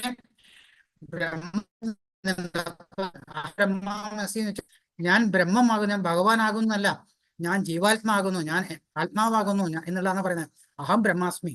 ആ അഹം ബ്രഹ്മാസ്മി എന്നുള്ള അത് മനസ്സിലാക്കണം എന്നുള്ള ആ ബ്രഹ്മത്തിനെ നമ്മൾ അറിയണം. ബ്രഹ്മത്തിനെ അറിയണമെന്നുണ്ടല്ലേ, ഒരു പണ്ട് കാലത്തുള്ളവർക്ക് കണ്ട ഒരു വീട്ടിലൊക്കെ ഒരു ഗ്ലാസ് ഇട്ട വിളക്കുണ്ടോ അല്ലെ, തിരിയൊക്കെ വെച്ചിട്ട് വൈകുന്നേരം ആകുമ്പോഴേക്കും അമ്മമാരൊക്കെ എന്താ ചെയ്യുന്നത്, ആ ഗ്ലാസ് ഒക്കെ നല്ലോണം തുടച്ച് വൃത്തിയാക്കി വരും. കാരണം അല്ലെങ്കിൽ ഒന്നും കാണാൻ പറ്റില്ല, ആകെ കരി പിടിച്ചിരിക്കും അല്ലെ. ആ കരി പിടിച്ചിരിക്കുമ്പോൾ എന്താണ്, നമുക്ക് ഇരിക്കുന്നവർക്കും ആ ഉള്ളിലിരിക്കുന്ന വിളക്കിനെ ശരിക്കും കാണാൻ പറ്റില്ല.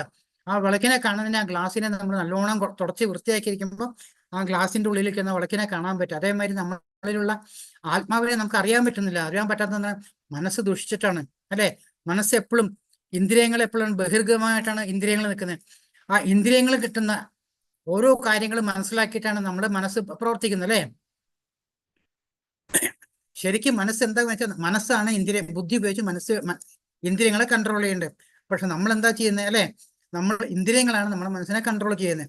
അപ്പൊ അതുകൊണ്ട് എന്താ ചെയ്യുന്നത്, നമുക്ക് വേറൊരു കാര്യം മനസ്സിലാക്കണം. എന്താണോ കണ്ണിൽ കൂടി അല്ലെങ്കിൽ ചെവി കൂടെ അല്ലെങ്കിൽ കാതിൽ കൂടെ നമ്മൾ കേൾക്കുന്ന അല്ലെങ്കിൽ കാണുന്നു അല്ലെങ്കിൽ ശ്രദ്ധിക്കുന്നു, അതനുസരിച്ചാണ് നമ്മുടെ മനസ്സ് ഇതാക്കുന്നത്. ആ മനസ്സ് ദുഷിച്ച മനസ്സിനെ മാറ്റണം എന്നുണ്ടെങ്കിൽ ഇവിടെ എന്താ പറയുന്നത്, ദേഹശുദ്ധി വരുത്തിയാൽ മാത്രം പറയാം. പിന്നെന്താണ്, ഭഗവത്ഗീത ആകുന്ന ഗംഗാജലത്തിൽ മനസ്സിനെ സ്നാനം ചെയ്ത് വ്യക്തിയുള്ള മനസ്സിനെ മാലിന്യങ്ങൾ മുഴുവൻ നമ്മൾ തുടച്ചു നീക്കണം. അപ്പോഴേ നമുക്ക് മനസ്സിന്റെ ഉള്ളിലെ വെളിച്ചത്തെ നമുക്ക് കണ്ട് മുന്നോട്ട് പോകാൻ പറ്റുള്ളൂ എന്ന് പറയണം അല്ലേ. അതാണ് ഭഗവത്ഗീത ഏറ്റവും വലിയ കാര്യമാണ് പറഞ്ഞ ശ്രവണം എന്ന് പറയുന്നത്. അത് കേൾക്കുക, ശ്രവണം, കീർത്തന, സ്മരണം. ആ ശ്രവണം നമ്മൾക്ക് എന്താ വെച്ചാൽ, നമ്മള് ചെറിയ കുട്ടികൾക്ക് ആന എന്താണെന്നല്ലേ നമ്മൾ ആദ്യം പറഞ്ഞ ആന എന്ന് പറയും. അപ്പൊ ആന പോകുന്ന കുട്ടികൾ കാണും. പിന്നത്തെ പ്രാവശ്യം ആനയെ കാണുമ്പോൾ കുട്ടിയുടെ മനസ്സിന് ആദ്യം ആ ഒരു പെട്ടെന്നൊരു സൗണ്ടാണ് വരുന്നത്. ഏറ്റവും ആദ്യം ഉണ്ടാകുന്ന ശബ്ദമാണ് ഉണ്ടാവുന്നത്. അതിനുശേഷമാണ് ബാക്കിയെല്ലാം വരുന്നത്. അപ്പൊ ആ ശബ്ദം വരുമ്പോൾ ആന പോകുമ്പോൾ രണ്ടാമത്തെ പ്രാവശ്യം ആ കുട്ടിക്ക് ആ ആന പോണ പെട്ടെന്ന് ആ മനസ്സിന്റെ ഉള്ളിൽ വൈബ്രേഷനിൽ ആനയെ മനസ്സിലാക്കും. അതേമാതിരി ഇവിടെ പറഞ്ഞ ശ്രവണമാണ് പറയുന്നത്. ഏറ്റവും വേണ്ടത് നമ്മൾ കേൾക്കുക. ഭഗവത്ഗീതയുടെ കാര്യങ്ങൾ ആൾക്കാർ പറയുന്നതും ആചാര്യന്മാർ പറയുന്നതൊക്കെ പറഞ്ഞ് കേട്ട് അതിന്റെ ഉള്ളടക്കം മനസ്സിലാക്കി മനസ്സിനെ ശുദ്ധീകരിച്ചെടുക്കുക. ഗീതാ കർത്തവ്യ കിമനെ ശസ്ത്രവിസ്തരേ സ്വയം പത്മനാഭസ്യ നിങ്ങ പത്മാത് വിനിസൃത. ഇവിടെ എന്ന് വെച്ചാൽ ഭഗവത്ഗീത പരമദിവ്യോത്തമ പുരുഷനാൽ ഉപദേശിക്കപ്പെട്ടതാകയാൽ മറ്റൊരു വേദസാഹിത്യവും പഠിക്കേണ്ടതില്ല. അതാണ് നമ്മൾ ആദ്യം പറഞ്ഞത്. ഭഗവത്ഗീത ശ്രദ്ധയോടും കൃത്യനിഷ്ഠയോടും കൂടി ശ്രവിക്കുകയും വായിക്കുകയും ചെയ്താൽ മതി. അതേ കേൾക്കുക, ശ്രവണം, കീർത്തനം, പറയാം. ഇന്നത്തെ കാലത്ത് ആളുകൾ ലൗകിക വ്യാപാരത്തിൽ അത്രയധികം മുഴുകി ഇരിക്കുന്നത് കൊണ്ട് വേദസാഹിത്യം മുഴുവൻ വായിക്കുക അവർക്ക് അസാധ്യമത്രേ. എന്നാൽ അത് ആവശ്യമില്ല. ഈ ഒരൊറ്റ ഗ്രന്ഥം ഭഗവത്ഗീത മതി. കാരണം അത് എല്ലാ വേദസാഹിത്യങ്ങളുടെയും സാരസർവസ്വമാണ്. മാത്രവുമല്ല, പ്രത്യേകിച്ചും അത് പരമദിവ്യോത്തമ പുരുഷനാൽ ഉപദൃഷ്ടവുമാണ് ഗീതാമാഹാത്മ്യം. അതായത് അല്ല, ഇതന്നെ വായിച്ചു ഇതന്നെ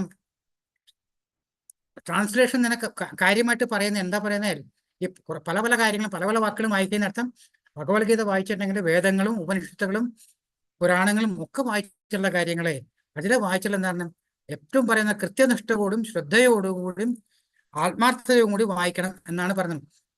ഭാരതാമൃത സർവസ്വം വിഷ്ണു വ്യക്താദി വിനിശ്രിതം ഗീതാ ഗംഗോദകം പിത്വ പുനർജന്മന വിദ്യതേ. അതായത് ഗംഗാജലം പാനം ചെയ്യുന്നവർ മോക്ഷം പ്രാപിക്കുന്നു അല്ലെ. നമ്മൾ കണ്ടല്ലേ, മരിക്കാറായിക്കുന്ന ജീവിതത്തിൽ ഒരിക്കലെങ്കിലും ഗംഗാജലം കുടിച്ചിട്ടെങ്കിൽ അവർക്ക് മോക്ഷപ്രാപ്തി കിട്ടുന്നത്. അതാണ് ആൾക്കാർ എപ്പോഴും പല വീട്ടിലും കണ്ടല്ലേ ഗംഗാജലം സൂക്ഷിച്ചു വെച്ച് മരണാസന്നായിട്ട് കിടക്കുന്ന ആൾക്കാർക്ക് 1 or 2 തുള്ളി വായിൽ ഒഴിച്ചു കൊടുക്കും അല്ലെ. ഭഗവത്ഗീതാമൃതം പാനം ചെയ്യുന്നവനെ കുറിച്ച് പിന്നെ എന്ത് പറയാതൊക്കെ നമ്മളെ നേരത്തെ പറഞ്ഞു കഴിഞ്ഞു. ഗംഗയെക്കാളിലും ഒരു പടിയും കൂടെ ഉയർന്നാണ് ഭഗവത്ഗീത നിൽക്കുന്നത്. അപ്പൊ ഗംഗാജലം കുടിച്ചാൽ തന്നെ മോക്ഷം കിട്ടുന്ന പറഞ്ഞത്. അപ്പൊ അതേമാതിരി അതിനേക്കാൾ ശ്രേഷ്ഠമായി നിൽക്കുന്ന ഭഗവത്ഗീത പാനം ചെയ്താൽ മനസ്സിലാക്കിയാൽ പിന്നെ എന്താ പറയാനുള്ളത്. മഹാഭാരതത്തിന്റെ സാരാമൃതം അത്രയും ഭഗവത്ഗീത ആദിവിഷ്ണുവായ ഭഗവാൻ കൃഷ്ണൻ സ്വയം ഉപദേശിച്ചാണ്. അതായത് ഭഗവാൻ തന്നെ ഉപദേശിച്ചിട്ടുള്ള കാര്യമാണ് ഭഗവത്ഗീത. സർവോപനിഷതോ ഗാവോ ഭോക്തോ ഗോപാലനന്ദനം പാർത്ഥോ വത്സ സുധീർഭോക്ത ദുർഗം ഗീതാമൃതം മഹത്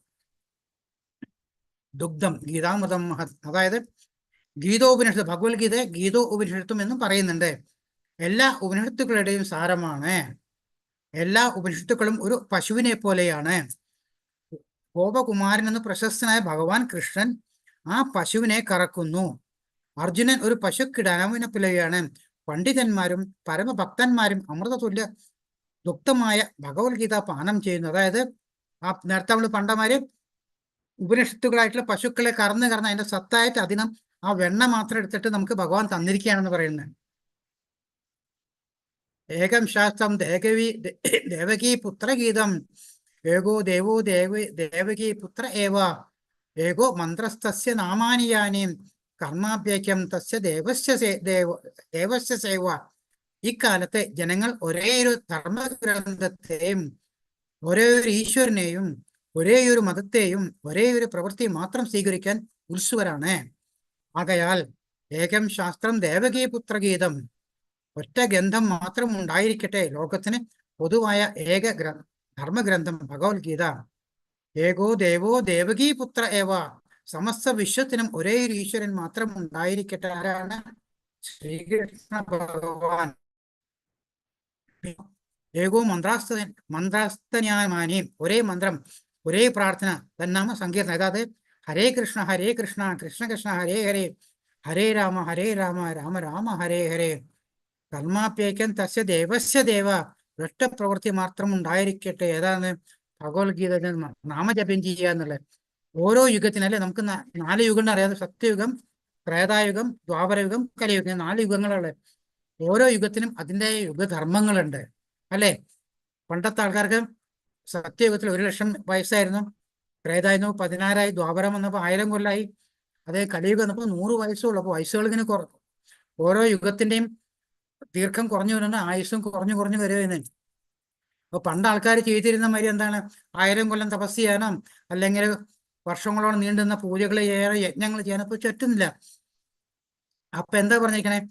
കലിയുഗത്തിന് പറഞ്ഞിട്ടുള്ള യജ്ഞാണ് നാമജപ യജ്ഞം എന്ന് പറയിക്കുന്നത്. മനസ്സിലാവുണ്ടോ? നാമജപാണ് പറയുന്നത്. ഇതിൽ പറയുന്ന ഭഗവാന്റെ നാമവും ഭഗവാനും രണ്ടും ഒന്നാണ്. ഭഗവാൻ തന്നെയാണ് നാമം, നാമം തന്നെയാണ് ഭഗവാൻ.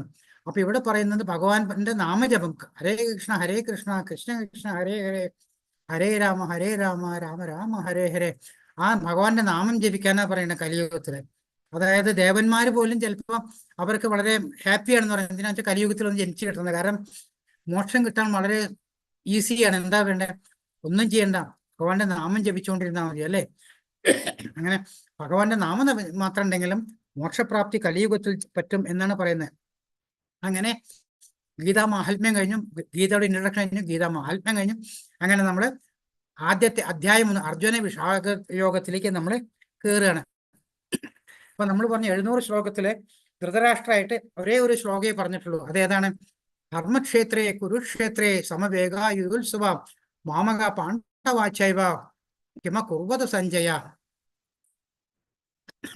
അതായത് ധൃതരാഷ്ട്രക്ക് എന്താണ്? ധൃതരാഷ്ട്രക്ക് കണ്ണ് കാണില്ലേ? കണ്ണ് കാണാത്ത ആളാണ് ധൃതരാഷ്ട്രൻ. പക്ഷെ മനസ്സോ വളരെ ശുഷ്കമായിട്ടുള്ള ഒരു വളരെ ചീത്തമായിട്ടുള്ള ഒരു മനസ്സാണ് നിൽക്കുന്നത്. ആ നമ്മളിലുള്ള ഓരോരുത്തരുമാണ് ആ ധൃതരാഷ്ട്രനാണ് നമ്മളെല്ലാവരും. കാരണം കണ്ണ് തുറന്നിരിക്കണേ, നമ്മൾക്കൊന്നും കണ്ണ് കാണുന്നില്ല, നമ്മൾ സത്യാവസ്ഥ ഒന്നും അറിയുന്നില്ല അല്ലേ? നമ്മളെല്ലാം ശരിക്കും പറഞ്ഞ കുരുടന്മാരാണ്. കണ്ണ് തുറന്നിരിക്കുന്ന കുരുടന്മാര്, ധൃതരാഷ്ട്രം കണ്ണടഞ്ഞിരിക്കുന്ന കുരുടൻ, അത്ര വ്യത്യാസമുള്ളൂ. അപ്പൊ അവിടെ ഇരുന്നുകൊണ്ട് അതാണ് നമ്മളെല്ലാവരും ജീവിതത്തിനെ പറ്റി ചിന്തിക്കുന്ന മാതിരിയുള്ള ആ ഒരു ചിന്താഗതിയാണ് എൻ്റെ എന്നുള്ള അല്ലെ, അഹം എൻ്റെ എന്നുള്ള കൺസെപ്റ്റോട് കൂടിയാണ് ഭഗവത്ഗീത തുടങ്ങുന്നതാണ്. അവിടെ ധൃതരാഷ്ട്രം എന്താ ചോദിക്കുന്നത്? ധർമ്മക്ഷേത്രേ കുരുക്ഷേത്രേ വേദായുത്സവ മാമക പാണ്ഡവാചൈവ ഗമ കുർവത സഞ്ജയ. എന്താ ചോദിക്കുന്നത്? ഹേ സഞ്ജയ, പുണ്യസ്ഥലമായ കുരുക്ഷേത്രത്തെ യുദ്ധോത്സുകരായി ഒന്നിച്ചുകൂടി എൻ്റെ മക്കളും പാണ്ഡുപുത്രരും എന്തു ചെയ്തു എന്നാണ് ചോദിക്കുന്നത്. അപ്പൊ ഇവിടെ എന്താ പറയുന്നത്? സ്വന്തം അനിയന്റെ മക്കളാണല്ലേ പാണ്ഡുപുത്രന്മാര്, പക്ഷെ അവരെ വേറെ ആയിട്ട് കാണുന്നത്. എൻ്റെ മക്കളും പാണ്ഡുപുത്രന്മാരും എന്ത് ചെയ്യാൻ, എൻ്റെ അനിയന്റെ മക്കളും എൻ്റെ മക്കളും എന്താണ് അവിടെ ചെയ്യുന്നതാണ് ചോദിക്കുന്നത്. അതായത് നമ്മൾ സത്യയുഗത്തിൽ എടുത്തിട്ടുണ്ടെങ്കിൽ ഈ എല്ലാ കാലത്തും, അതായത് സത്യയുഗം എടുത്താലും ത്രേതായുഗത്താലും ദ്വാപരയുഗത്തും എല്ലാത്തിലും നന്മയും തിന്മയുണ്ട്, ഇല്ലാത്ത ഒന്നുമില്ല. മനസ്സിലാവും? അസുരഭാവങ്ങളും ദേവീ ഭാവങ്ങളും എല്ലാം ഇതിലുണ്ട്. സത്യയുഗത്തിലെടുത്ത് എന്താണ്? അവർ 2 ലോകങ്ങളെ വളരെ ദൂരാണ് അവിടെയുള്ളത് അല്ലെ? ദേവലോകം അസുരലോകം നമ്മൾ കേട്ടിട്ടില്ല. അത് കഴിഞ്ഞിട്ട് എന്താ പറ്റിയത്? അതിന് ത്രേതായുഗം വന്നപ്പോ 2 രാജ്യങ്ങളായിട്ട് വരും അല്ലെ? രാമരാജ്യവും രാവണ രാജ്യവും. അപ്പോഴും നല്ലതും ചീത്തയുണ്ട്. അത് കഴിഞ്ഞു ദ്വാപരയുഗത്തിൽ എന്താണ്? ഒരേ വീട്ടിൽ തന്നെ 2 കൂട്ടരാണ് അല്ലേ? അതായത് ഈ പാണ്ഡവരും കൗരവരും രണ്ടും ഒരേ വീട്ടിൽ തന്നെ ചേട്ടന്റെ അനിയനും മക്കളാണ് അല്ലെ. ഒരു ദുഷ്ടഗുരുട്ടനും ഒരു നല്ല കൂട്ടരും. അപ്പൊ ചീത്തയും നല്ലതും അവിടെയുണ്ട്. പക്ഷെ കലിയുഗത്തിൽ ഒരു എന്താ, ഓരോ ജീവിലും ഓരോ മനുഷ്യരിലും ഈ പറയുന്ന എല്ലാ സ്വഭാവങ്ങളുണ്ട്. ഓരോ മനുഷ്യരിലും നല്ലതുണ്ട് ചീത്തയുണ്ട് എന്നുള്ളതാണ്. അപ്പൊ നമ്മളിലുള്ള നല്ലതിനെ എടുക്കാൻ ചീത്തയെ മാറ്റാൻ കൂടി വേണ്ടിയിട്ടാണ് ഇതിൽ ഇത്രയും പറഞ്ഞ കാര്യങ്ങളൊക്കെ നമ്മളെല്ലാം ആ ചീത്തകളെ മാറ്റി നല്ല ഇതിനെ ഉത്ബോധിപ്പിക്കുക. മറ്റേതിലൊക്കെ ഭഗവാന്മാർ കൂടി അല്ലെ, കൃഷ്ണൻ കൂടി ഉണ്ടായിരുന്നു, രാമൻ കൂടി ഉണ്ടായിരുന്നു. അപ്പൊ അവരൊക്കെ അത് ചെയ്തിരുന്നു. പക്ഷെ ഇപ്പൊ അത് ചെയ്യുന്നില്ല അവരപ്പൊ എന്താ, നമ്മൾ തന്നെ നമ്മളിലുള്ള ഭഗവാനെ ഉണർത്താനായിട്ട് ഓരോ ഭഗവത്ഗീത പഠിച്ച് അതിൽ പറയുന്ന കാര്യങ്ങൾ ചെയ്യുക എന്നാണ് പറയുന്നത്. അപ്പൊ ഇവിടെ എന്താ പറയുന്നത് വെച്ചാൽ ധൃതരാഷ്ട്രൻ എന്താ പറയുന്നത്, സഞ്ജയ, പുണ്യസ്ഥലമായ കുരുക്ഷേത്രത്തിൽ യുദ്ധോത്സുകരായി ഒന്നിച്ചുകൂടി എന്റെ മക്കളും പാണ്ഡുപുത്രരും എന്ത് ചെയ്യുന്നു?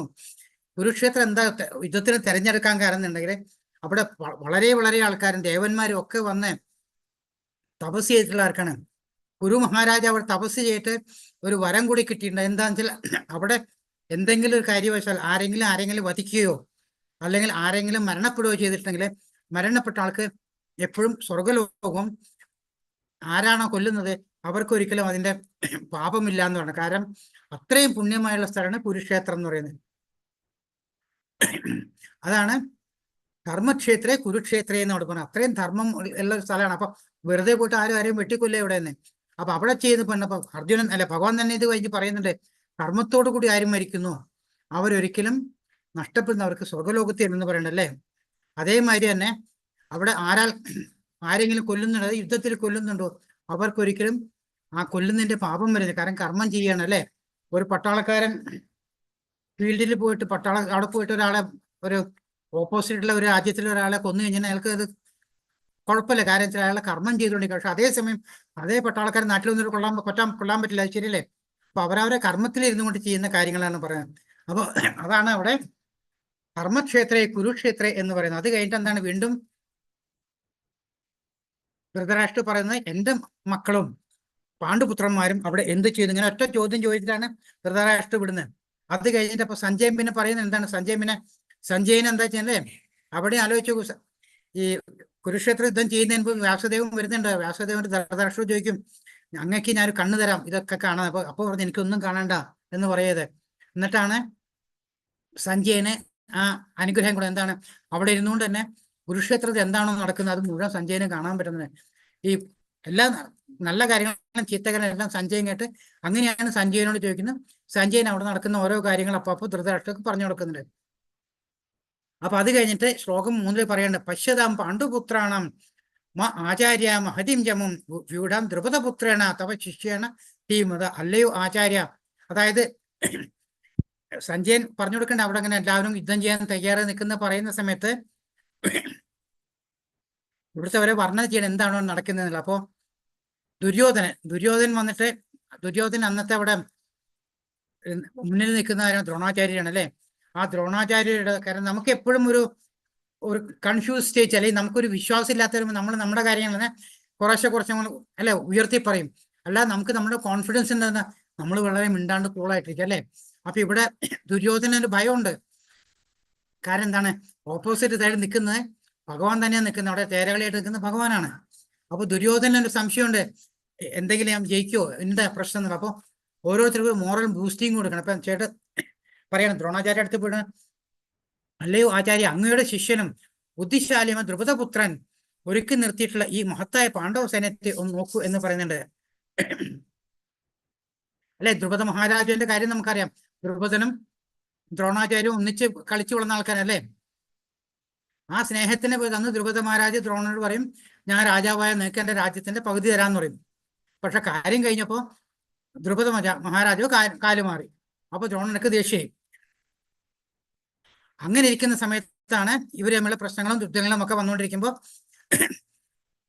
ദ്രോണരെ വധിക്കണം എന്നും പറഞ്ഞിട്ട് യജ്ഞം നടത്തിയിട്ട് ദ്രുപദ മഹാരാജാവിന് ഒരു പുത്രൻ ജനിക്കും. അതാണ് ദ്രുപദൻ. അദ്ദേഹം പഠിക്കുന്ന യുദ്ധം പഠിക്കുന്ന മുഴുവൻ ദ്രോണാചാര്യ ബ്രാഹ്മണനാണ്. എന്നിട്ടും ഇത് അറിഞ്ഞുകൊണ്ട് പഠിപ്പിച്ചു കൊടുക്കുകയും ചെയ്യണേ. അപ്പൊ അതിനെ പറ്റിയാണ് ഇവിടെ ദുര്യോധനൻ പറയുന്നത്, അങ്ങ് എല്ലാ വിദ്യകളും പഠിപ്പിച്ചു കൊടുത്തിട്ടുള്ള അങ്ങയെ കൊല്ലണം എന്ന് പറഞ്ഞ് ദ്രുപദ മഹാരാജാവ് അഗ്നിയിൽ നിന്ന് ജനിപ്പിച്ചിട്ടുള്ള പുത്രനെയാണ് പഠിപ്പിച്ചു കൊടുത്തിട്ടുള്ളത്. അദ്ദേഹമാണ് ഓപ്പോസിറ്റ് പാണ്ഡവരെ സൈന്യാധിപനായി നിൽക്കുന്നതിനുള്ള ഓർമ്മ വേണം. അതായത് അവിടെ ഒരു സോഫ്റ്റ് കോർണറും പാടില്ല എന്നും അങ്ങോരെല്ലാം പഠിപ്പിച്ചുകൊണ്ടെങ്കിലും ഒരു നല്ലൊരു കണ്ണ് വേണം എന്ന് പറഞ്ഞു കൊടുക്കണം അവിടെ. എന്നിട്ട് അങ്ങനെ ഓരോ കാര്യങ്ങളായിട്ട് പറയേണ്ട. അതായത് പിന്നെ ഭീഷ്മരെ പറ്റി പറയുന്നുണ്ട്. അങ്ങനെ ഓരോരുത്തരുടെ കാര്യങ്ങൾ ഇങ്ങനെ ദുര്യോധന ഇങ്ങനെ പറഞ്ഞുകൊണ്ട്, കാരണം ദുര്യോധന എപ്പോഴും ഒരു ഉള്ളിലൊരു ഭയമുണ്ട്. കാരണം ഇതിനു മുമ്പുള്ള പല യുദ്ധങ്ങളും അതിന് കുറച്ച് കാലങ്ങൾക്ക് മുമ്പാണ് ഇവരിങ്ങനെ ഒളിച്ചു താമസിക്കുന്ന സമയത്തല്ലേ വിരാട് രാജാവിന്റെ അടുത്ത് അവിടെ നിൽക്കുന്ന സമയത്ത് കൗരവ സൈന്യത്തെയും കൊണ്ട് ദുര്യോധന ഇവരെല്ലാവരും കൊണ്ട് പോകുന്നുണ്ട്.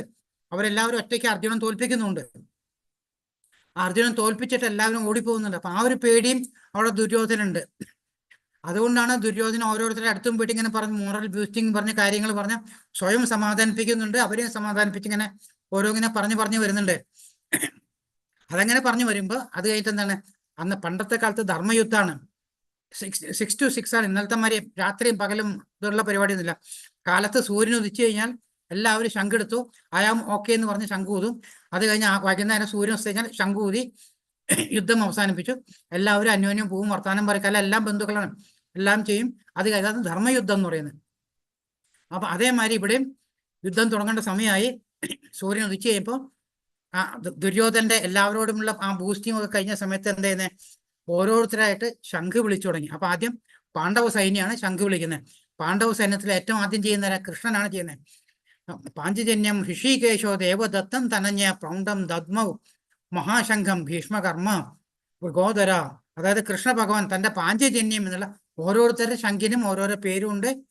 അതാണ് കൃഷ്ണ ഭഗവാൻ തന്റെ പാഞ്ചജന്യം എന്ന ശംഖ് ഊതി. അർജുനൻ ദേവദത്തവും ദുഷ്കരകർമ്മങ്ങൾ മുൻ നിൽക്കുന്നതും ഭോജനപ്രിയനുമായ ഭീകരൻ പൗണ്ഡം എന്ന ശംഖും മുഴക്കി. അപ്പൊ അവിടുത്തെ 3 മെയിൻ ആൾക്കാരായിട്ടാണ് കൃഷ്ണനുണ്ട്, അർജുനുണ്ട്, ഭീമനുണ്ട്. ഇവര് 3 ആളും അവരവരെ ശംഖു ഊതി. ഇതെല്ലാം സഞ്ജയൻ പറഞ്ഞുകൊണ്ടിരിക്കുന്നത്.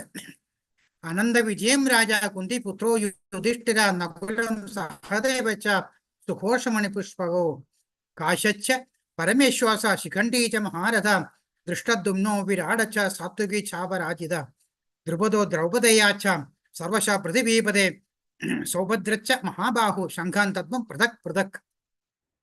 അതായത് പിന്നെ പറയുന്നത് കുന്തിപുത്രനായ യുധിഷ്ഠിരന്. അപ്പൊ കൃഷ്ണന്റെ കഴിഞ്ഞു, അർജുനന് കഴിഞ്ഞു, ഭീഷ്മര് കഴിഞ്ഞു. പിന്നെ കുന്തിയുടെ പുത്രനായ യുധിഷ്ഠിരനെ അനന്ത വിജയം എന്ന ശംഖൂതിയും നകുല സഹദേവൻ സുഘോഷമണി പുഷ്പങ്ങളും വില്ലാളി വീരന കാശിരാജവും മഹാരഥന ശിഖണ്ഡിയും ദൃഷ്ടദ്യുമ്നും വിരാടൻ തോൽവി പണിയാത്ത സാത്വികി ദുപദൻ ദ്രൗപദി പുത്രനായ മഹാഭാഗു സുഭദ്രാപുത്ര എന്നിവരും ശംഖനാദം മുഴക്കി. അപ്പൊ ഓരോരുത്തരായിട്ട് അവരെ പാണ്ഡവ സൈന്യത്തിലുള്ള ഓരോരുത്തരും ഐ ആം റെഡി എന്ന് പറഞ്ഞിട്ടുള്ള ഞങ്ങൾ യുദ്ധത്തിന് തയ്യാറാണ് എന്നുള്ള ആ ശംഖനാഥം അവരാരായിട്ട് മുഴക്കി എന്ന് പറഞ്ഞു. എന്നിട്ട് എന്താ പറയണേ, സഘോഷോ ധാർത്തരാഷ്ട്രാണം ഹൃദയാനേ വ്യധാരയൻ അപ്പച്ച പൃഥിവീം ചൈവ തുമലോ അഭിനുനാദയൻ. അതായത് വിവിധ ശംഖങ്ങളിൽ നിന്നു ഈ നാദഘോഷം ഭൂമിയിലും അന്തരീക്ഷത്തിലും മാറ്റൊലിക്കൊണ്ടു ധൃതരാഷ്ട്ര പുത്രന്മാരുടെ ഹൃദയം പിളർക്കുകയായി. കാരണം എല്ലാവർക്കും ഒരു ഭീതിജനകം ഉണ്ടായി എന്ന് പറഞ്ഞാൽ, കാരണം ദുര്യോധനൻ തന്നെ മനസ്സിലൊരു ഭയത്തോടു കൂടിയാണ് ഓടി നടക്കുന്നത് അല്ലേ. അതാണ് ഓരോരുത്തരെയും ബൂസ്റ്റിങ് ചെയ്ത് നടക്കുന്നത്.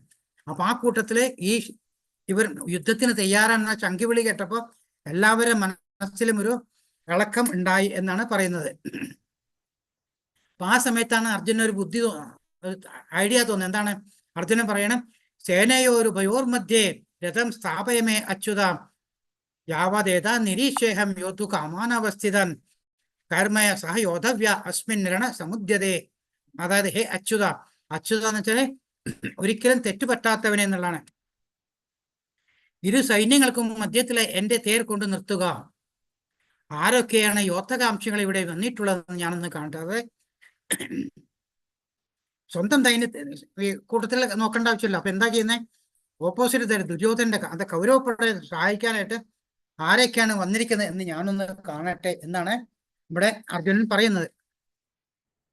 വേപതുച്ഛ ശരീരമേ രോമർഷഹച്ച ജായതേ ഗാണ്ഡീവം സംസദേ ഹസ്തം ത്വക്ചൈവ പരിദഹ്യതേ. അതായത് ഇവിടെ അർജുനൻ പറയാണ്, ഭഗവാൻ കൃഷ്ണൻ അങ്ങനെ കൊണ്ടിട്ട് ചെയ്ത് അതിന്റെ നടുക്ക് അവിടെ നിർത്തുക ചെയ്യുന്നത്. ആ സമയത്ത് അർജുനൻ എല്ലാവരെയും കാണണം, ആരൊക്കെ അവിടെ ഉള്ള അല്ലെ, ഓപ്പോസിറ്റ് നിൽക്കുന്ന മുഴുവൻ കൗരവന്മാർ പറഞ്ഞ എല്ലാവരും ഒന്നിച്ച് ജനിച്ചു പറഞ്ഞിട്ടുള്ള ആൾക്കാരാണ്. പിന്നെയുള്ള ആരാണ്? പിതാമഹനുണ്ട് അല്ലെ, യുദ്ധം പഠിപ്പിച്ച ദ്രോണരുണ്ട്. അങ്ങനെ ഓരോരുത്തരും ഇവർക്ക് ഇഷ്ടപ്പെട്ട ആരെങ്കിലും എല്ലാവരും ആ ഓപ്പോസിറ്റ് സൈഡിലുണ്ട് എന്നുള്ളതാണ്. അപ്പൊ ഇതൊക്കെ കാണുമ്പോൾ അർജുൻ ആകെ ഒരു ടെൻഷൻ വരെയൊക്കെയാണ്. കാരണം ഞാൻ പറഞ്ഞ മാതിരി ഇപ്പം ഇതിനു മുമ്പുള്ള ആ വിരാട് രാജാവിന്റെ സ്ഥലത്തുള്ള ഒരു യുദ്ധമുണ്ട്, അന്നും അർജുൻ ഒറ്റയ്ക്ക് ഇവരെല്ലാവരും ജയിച്ചു. അപ്പൊ എന്താണ് ഇപ്പൊ അർജുന്റെ പ്രശ്നം എന്ന് വെച്ചാല് ഇത് എല്ലാവർക്കും അറിയാം അല്ലെ. കൃഷ്ണൻ എന്താ ചെയ്യുന്നത്? കൃഷ്ണൻ ഒരു ദല്ലാളായിട്ടല്ലേ, ഒരു ഇതായിട്ട് കൗരവന്മാരെ അടുത്ത് കൊണ്ടല്ലേ രാജ്യം കൊടുക്കാൻ പറയണ്ടേ, വില്ലേജ് കൊടുക്കാൻ പറയണ്ടില്ല, 4 സ്ഥലങ്ങൾ കൊടുക്കാൻ പറയും, ഒന്നും വേണ്ട, 5 വീട് വെക്കാൻ സ്ഥലം കൊടുക്കാൻ പറയും. ഇതൊന്നും പറ്റില്ല എന്ന് പറഞ്ഞവൻ അവസാനം ശരി അങ്ങനെയാൽ യുദ്ധം നടക്കട്ടെ എന്ന് പറഞ്ഞിട്ടാണ്. അപ്പൊ യുദ്ധത്തിൽ തീരുമാനിക്കാൻ വേണം. കലിയുഗം ദ്വാപരയുഗം അവസാനിക്കാറായി. എന്താ വേണമെന്ന് തീരുമാനിക്കേണ്ടേ എന്ന് പറഞ്ഞ അർത്ഥം എന്താണ്? അവിടെ ഇത് ദ്വാപരയുഗത്തിൽ നടക്കാൻ പോണ അവസാനത്തെ യുദ്ധമാണ്. ആ യുദ്ധത്തിൽ ഒന്നില്ലെങ്കിൽ ആരൊക്കെയോ മരിക്കും, ആരൊക്കെയോ ജീവിച്ചു വരും അല്ലെ. അങ്ങനെയുള്ള സന്ദർഭത്തിൽ വരുമ്പോഴാണ് അർജുനൻ ആകെ ടെൻഷനാവുന്നത്. കാരണം ആ ഓപ്പോസിറ്റ് നിൽക്കുന്ന എല്ലാവരെയും അർജുനൻ വധിക്കപ്പെടും, എല്ലാവരും കൊല്ലും എന്നുള്ളത് അർജുനനറിയാം, അവിടെ നിൽക്കുന്നവർക്കറിയാം. കാരണം എന്താണ്? ഇവിടെ ഭഗവാൻ നിൽക്കുന്നുണ്ട് അല്ലെ. അർജുന്റെ കൂടെ ആരൊക്കെയുള്ള ഭഗവാനുണ്ട് അല്ലെ, തേരാളിയായിട്ട്. എവിടെ ഭഗവാനുണ്ടോ അവിടെ മഹാലക്ഷ്മി ഉണ്ട് അല്ലെ. രഥം അർജുന് കിട്ടിയിട്ടുള്ള ഒരു ഇതാണ് തരം. ആ രഥത്തിന്റെ മുകളിലിരിക്കുന്ന ആരാണ്? ഹനുമാനാണ് ഇരിക്കുന്നത്. അപ്പൊ എല്ലാ തരത്തിൽ നോക്കിക്കഴിഞ്ഞാൽ ഭഗവാനെ അർജുനെ എപ്പോഴും എന്താ പറയുക, വിജയം കിട്ടുന്നുള്ള 100% ഷുവറുള്ള കാര്യങ്ങളാണ് നടന്നുകൊണ്ടിരിക്കുന്നത്. അപ്പൊ അതുകൊണ്ട് എല്ലാവർക്കും ഒരു ഭയമുണ്ട്. അർജുന് സ്വയം അറിയാം ഞാൻ ജയിക്കുമെന്നും, കാരണം ഞാൻ എല്ലാവരെയും വധിക്കും എന്നുള്ള അർജുനൻ അറിയാം. അപ്പൊ അങ്ങനെയാണ് അർജുന അവിടെ നോക്കുമ്പോൾ എന്താണ്, അർജുനൻ വധിക്കേണ്ടായ ആൾക്കാർ മുഴുവൻ അർജുനന്റെ ആൾക്കാരൊക്കെ നിരന്ന് നിൽക്കുകയാണ്. അപ്പൊ ഇത് കാണുമ്പോൾ അർജുനക്ക് ടെൻഷൻ വരണം അല്ലെ. നമുക്കും എന്തായി, നമുക്ക് ചിലപ്പോൾ എന്താ ചെയ്യേണ്ടതെന്ന് അറിയാവുന്ന ചില സിറ്റുവേഷൻ വരുമ്പോൾ നമുക്കും ആകെ കൈയും കാലൊക്കെ തളരല്ലേ, എന്താ ചെയ്യേണ്ടതെന്നറിയില്ല, ഇനിയിപ്പോ എങ്ങനെയാണ് മുന്നോട്ട് ചെയ്യേണ്ടത്, കൺഫ്യൂസ് ചെയ്ത് നമുക്ക് എന്താണ് വരുന്നത്. അതന്നെയാണ് ഇവിടെ അർജുൻ പറയുന്നത്. അർജുൻ എന്നിട്ട് എല്ലാം കണ്ടു കഴിഞ്ഞപ്പോൾ അർജുനൻ പറയണേ, എന്റെ ശരീരം വിറയ്ക്കുകയും രോമാഞ്ചം ഉണ്ടാവുകയും ചെയ്യുന്നു. ഈ രോമാഞ്ചം എന്ന് പറയുന്നത് ഭയം, എന്ത് ചെയ്യണമെന്ന് അറിയാത്തല്ലേ. 2 തരത്തിലുള്ള രോമാഞ്ചം അല്ലേ, ഒന്ന് സന്തോഷം കൊണ്ടും ഒന്ന് സന്താപം കൊണ്ടും. ഇത് സന്താപം കൊണ്ടുള്ള രോമാഞ്ചം ഉണ്ടാവുകയും ചെയ്യുന്നു. എന്റെ വില്ല് ഗാന്ധീവം കയ്യിൽ നിന്നും വഴുതുന്നു, തൊലി ചുട്ടു നീറുന്നു. അപ്പൊ ആകെ അർജുനൊരു പ്രഷർ കയറിമാരി ചെയ്യണം. ഇതെന്താ ചെയ്യേണ്ടതെന്ന് അറിയില്ല. ആകപ്പാടെ ഇവരൊക്കെ കാണുക ചെയ്യുന്നത്. എന്നിട്ട് പറയണ സ്വപ്നം അവ്യസ്താതും പ്രമദീവജമേമന നിമിത്താനിജ പശ്യാമി വിപരീതാനി കേശവ. എനിക്ക് ഇപ്പോൾ ഉറച്ചു നിൽക്കാൻ കൂടി സാധിക്കുന്നില്ല. ഞാൻ എന്നെ തന്നെ മറന്നു പോകുന്നു, മനസ്സ് ചുറ്റിക്കറങ്ങുന്നു. അല്ലയോ കൃഷ്ണ കേശവ, ദൗർഭാഗ്യ ലക്ഷണങ്ങളാണ് ഞാൻ എമ്പാടും കാണുന്നത്. കാരണം അർജുനൻ പറയുക ചെയ്യുന്ന, കാരണം എന്റെ ഓപ്പോസിറ്റ് നിൽക്കുന്നവരൊക്കെ ഞാൻ വധിക്കേണ്ടി വരും എന്നുള്ള ഒരു അർജുന് മനസ്സിലായിക്കൊണ്ടിരിക്കണം. അർജുൻ പറയണത് എങ്ങനെയാ ചെയ്യുന്നുള്ളത് അല്ലെ. അർജുൻ ആകെ ദേഷ്യം വിഷമൊക്കെ വരുന്നുണ്ട് ഇവരൊക്കെ. കാരണം ഇവരൊക്കെ ചെയ്താൽ എന്താ ഉണ്ടാവും പോണത്? അർജുനെ വിഷാദം. അർജുന്റെ മനസ്സ് വളരെ ലോലമാണ്, ദുര്യോധന്റെ മാതിരിയല്ല, അത്രയും കടുപ്പമൊന്നുമില്ല. ആള് വളരെ ഒരു മൈൽഡ് സ്റ്റാറ്റസുള്ള ആള്. പിന്നെ ഭൗതിക സുഖാനുഭവങ്ങളില്ല. അത് പിന്നെ പാപം ചെയ്യാനുള്ള ഇഷ്ടമില്ല. പിന്നെന്താ, കുടുംബ പാരമ്പര്യം അതിങ്ങനെ വരുന്നിടത്തേക്ക് വരുന്നുണ്ട്. പിന്നെ ഇതൊക്കെ കാണുമ്പോൾ എന്താ, തീരുമാനം എടുക്കാനാവാത്തൊരവസ്ഥയിലാണ് നിൽക്കുന്നത്. ഇത്രയും കാര്യങ്ങളൊക്കെ വരിക ചെയ്യുന്നത്. അപ്പൊ ഇതെല്ലാം കൊണ്ടാണ് അർജുനന് ആകപ്പാടെ ഒരു ടെൻഷൻ ആയിരിക്കുന്നത്, എന്ത് ചെയ്യണം എന്നറിയില്ല എന്ന് പറയുന്നത്. അർജുന്റെ ഹൃദയത്തെ ഇവിടെ പറയണം. അർജുന പറയണം, ദൃഷ്ടേമം സ്വജനം കൃഷ്ണം യൂൽസും സമുപസ്ഥിതം സീതന്തിമം ഗാത്രാണി മുഖം ച പരിശുഷ്യതി. അർജുനൻ എന്താ പറഞ്ഞാൽ, യുദ്ധത്തിന് ഒരുങ്ങി വന്നിട്ടുള്ള ഈ ബന്ധുമിത്രാദികളെ കണ്ടിട്ട് എന്റെ അവയവങ്ങൾ തളരുന്നു, മുഖം വളരുന്നു. പിന്നെ ശ്രേയോ അനുപശ്യാമി ഹത്വാ സ്വജന മാഹവേ കാക്ഷേ വിജയം കൃഷ്ണ രാജ്യം സുഖാനുഭവം. ബന്ധുക്കളെ യുദ്ധത്തിൽ കൊല്ലുന്നത് കൊണ്ട് എന്ത് ഗുണമുണ്ടാവുമെന്ന് എനിക്ക് മനസ്സിലാവുന്ന കൃഷ്ണ.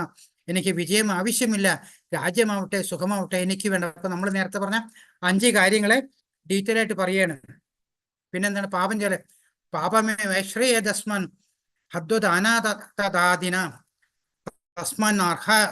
തസ്മന്നാർഹ വയം ഹന്തും ധാർത്തരാഷ്ട്രാൻ സബാന്ധവാൻ. അക്രമികളായി ഇവരെ കൊന്നാൽ ഞങ്ങൾക്ക് പാപമായിരിക്കും നേട്ടം. ധൃതരാഷ്ട്രപുത്രന്മാരെയും സുഹൃത്തുക്കളെയും ഹിംസിക്കുന്നത് നമ്മൾക്ക് ഉചിതമല്ല. അല്ലയോ മാധവ, സ്വന്തം ബന്ധുക്കളെ കൊന്നിട്ട് എന്ത് നേടാനാണ്? എനിക്ക് എങ്ങനെ സുഖിക്കാൻ കഴിയും? അതായത് പണ്ട് കാലത്ത്, ഇപ്പോഴത്തെ കാര്യം നമ്മുടെ പണ്ട് കാലത്തൊക്കെ പറയുന്ന വെച്ചാൽ വിഷം കൊടുക്കുന്ന ആള്, വീട് വെക്കുന്നവര്, വീട് തീ വെക്കുന്നവര്, മാരകായുധം കൊണ്ട് ആക്രമിക്കുന്നവർ, സ്വത്ത് കൊള്ളയെടുക്കുന്നവർ, ഭൂമി കയ്യേറുന്നവൻ, അന്യന്റെ ഭാര്യയെ അപഹരിക്കുന്നത്, ഈ 5 കാര്യങ്ങളും കലിയുഗത്തിൽ സ്ഥിരം നടക്കുന്ന കാര്യമാണ്.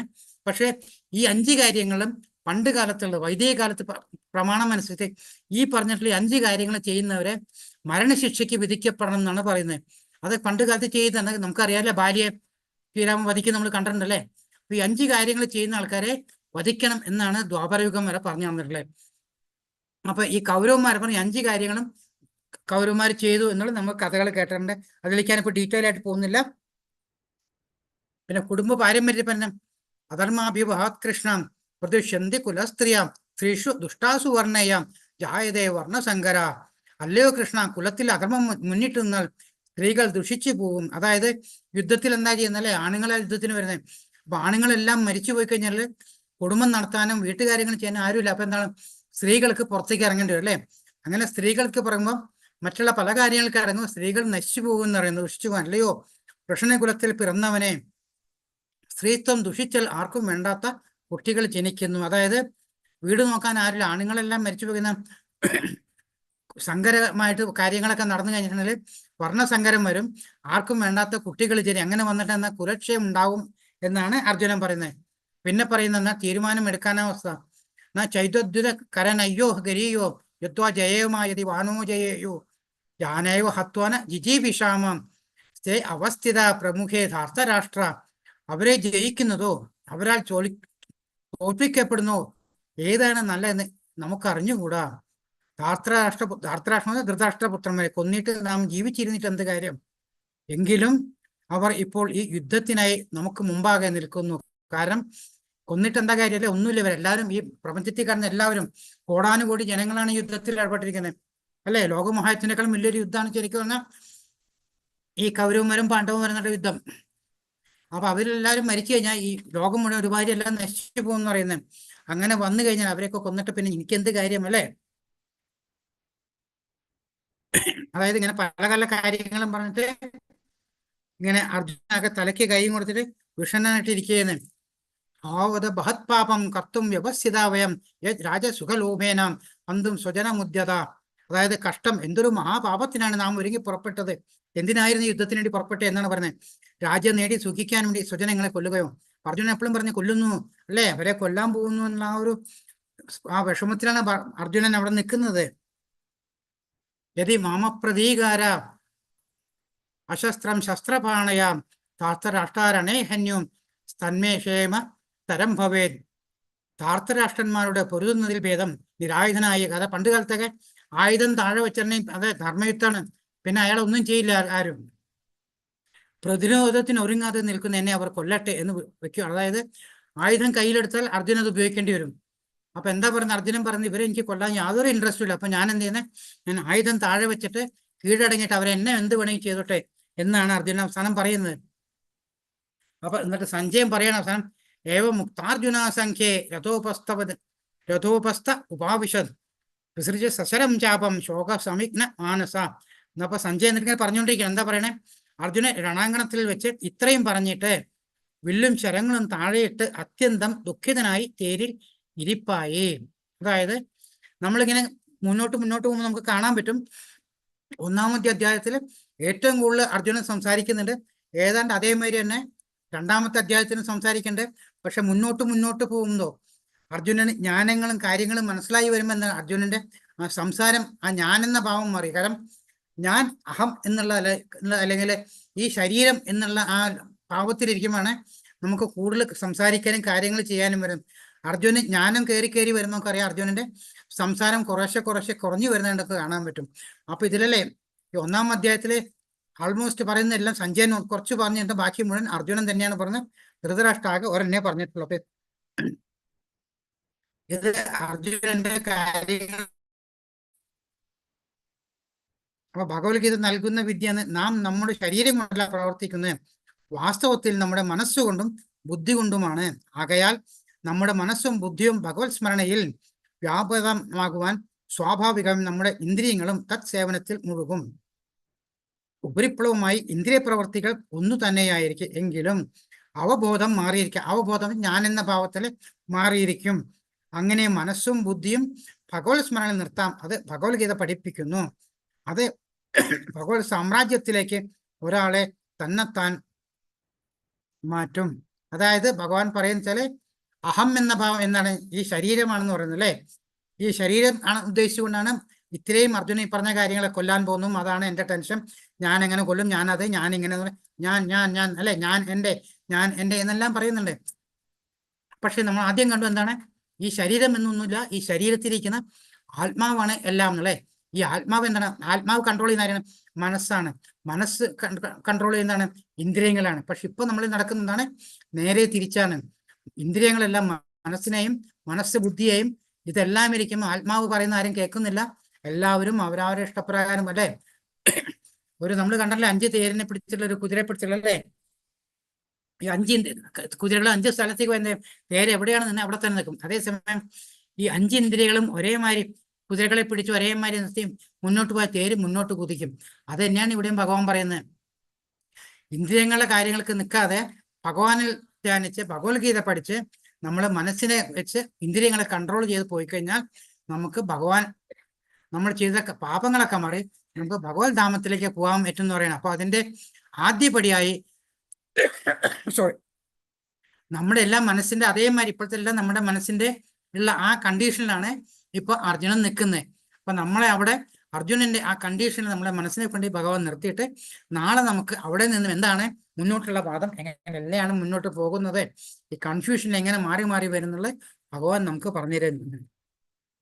ഭഗവത്ഗീതയുടെ 1-ാം അധ്യായത്തിന്റെ മാഹാത്മ്യം അങ്ങനെ കഴിഞ്ഞു. ഹരേ കൃഷ്ണ കൃഷ്ണ കൃഷ്ണ ഹരേ ഹരേ, ഹരേ രാമ രാമ രാമ ഹരേ ഹരേ. ആർക്കെങ്കിലും എന്തെങ്കിലും ചോദിക്കാണെങ്കിൽ ചോദിക്കാം, സംശയം ഉണ്ടെങ്കിൽ.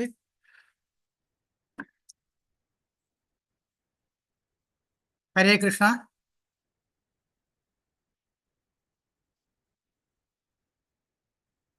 ഹരേ കൃഷ്ണ. ആർക്കെങ്കിലും ചോദിക്കാനുണ്ടോ?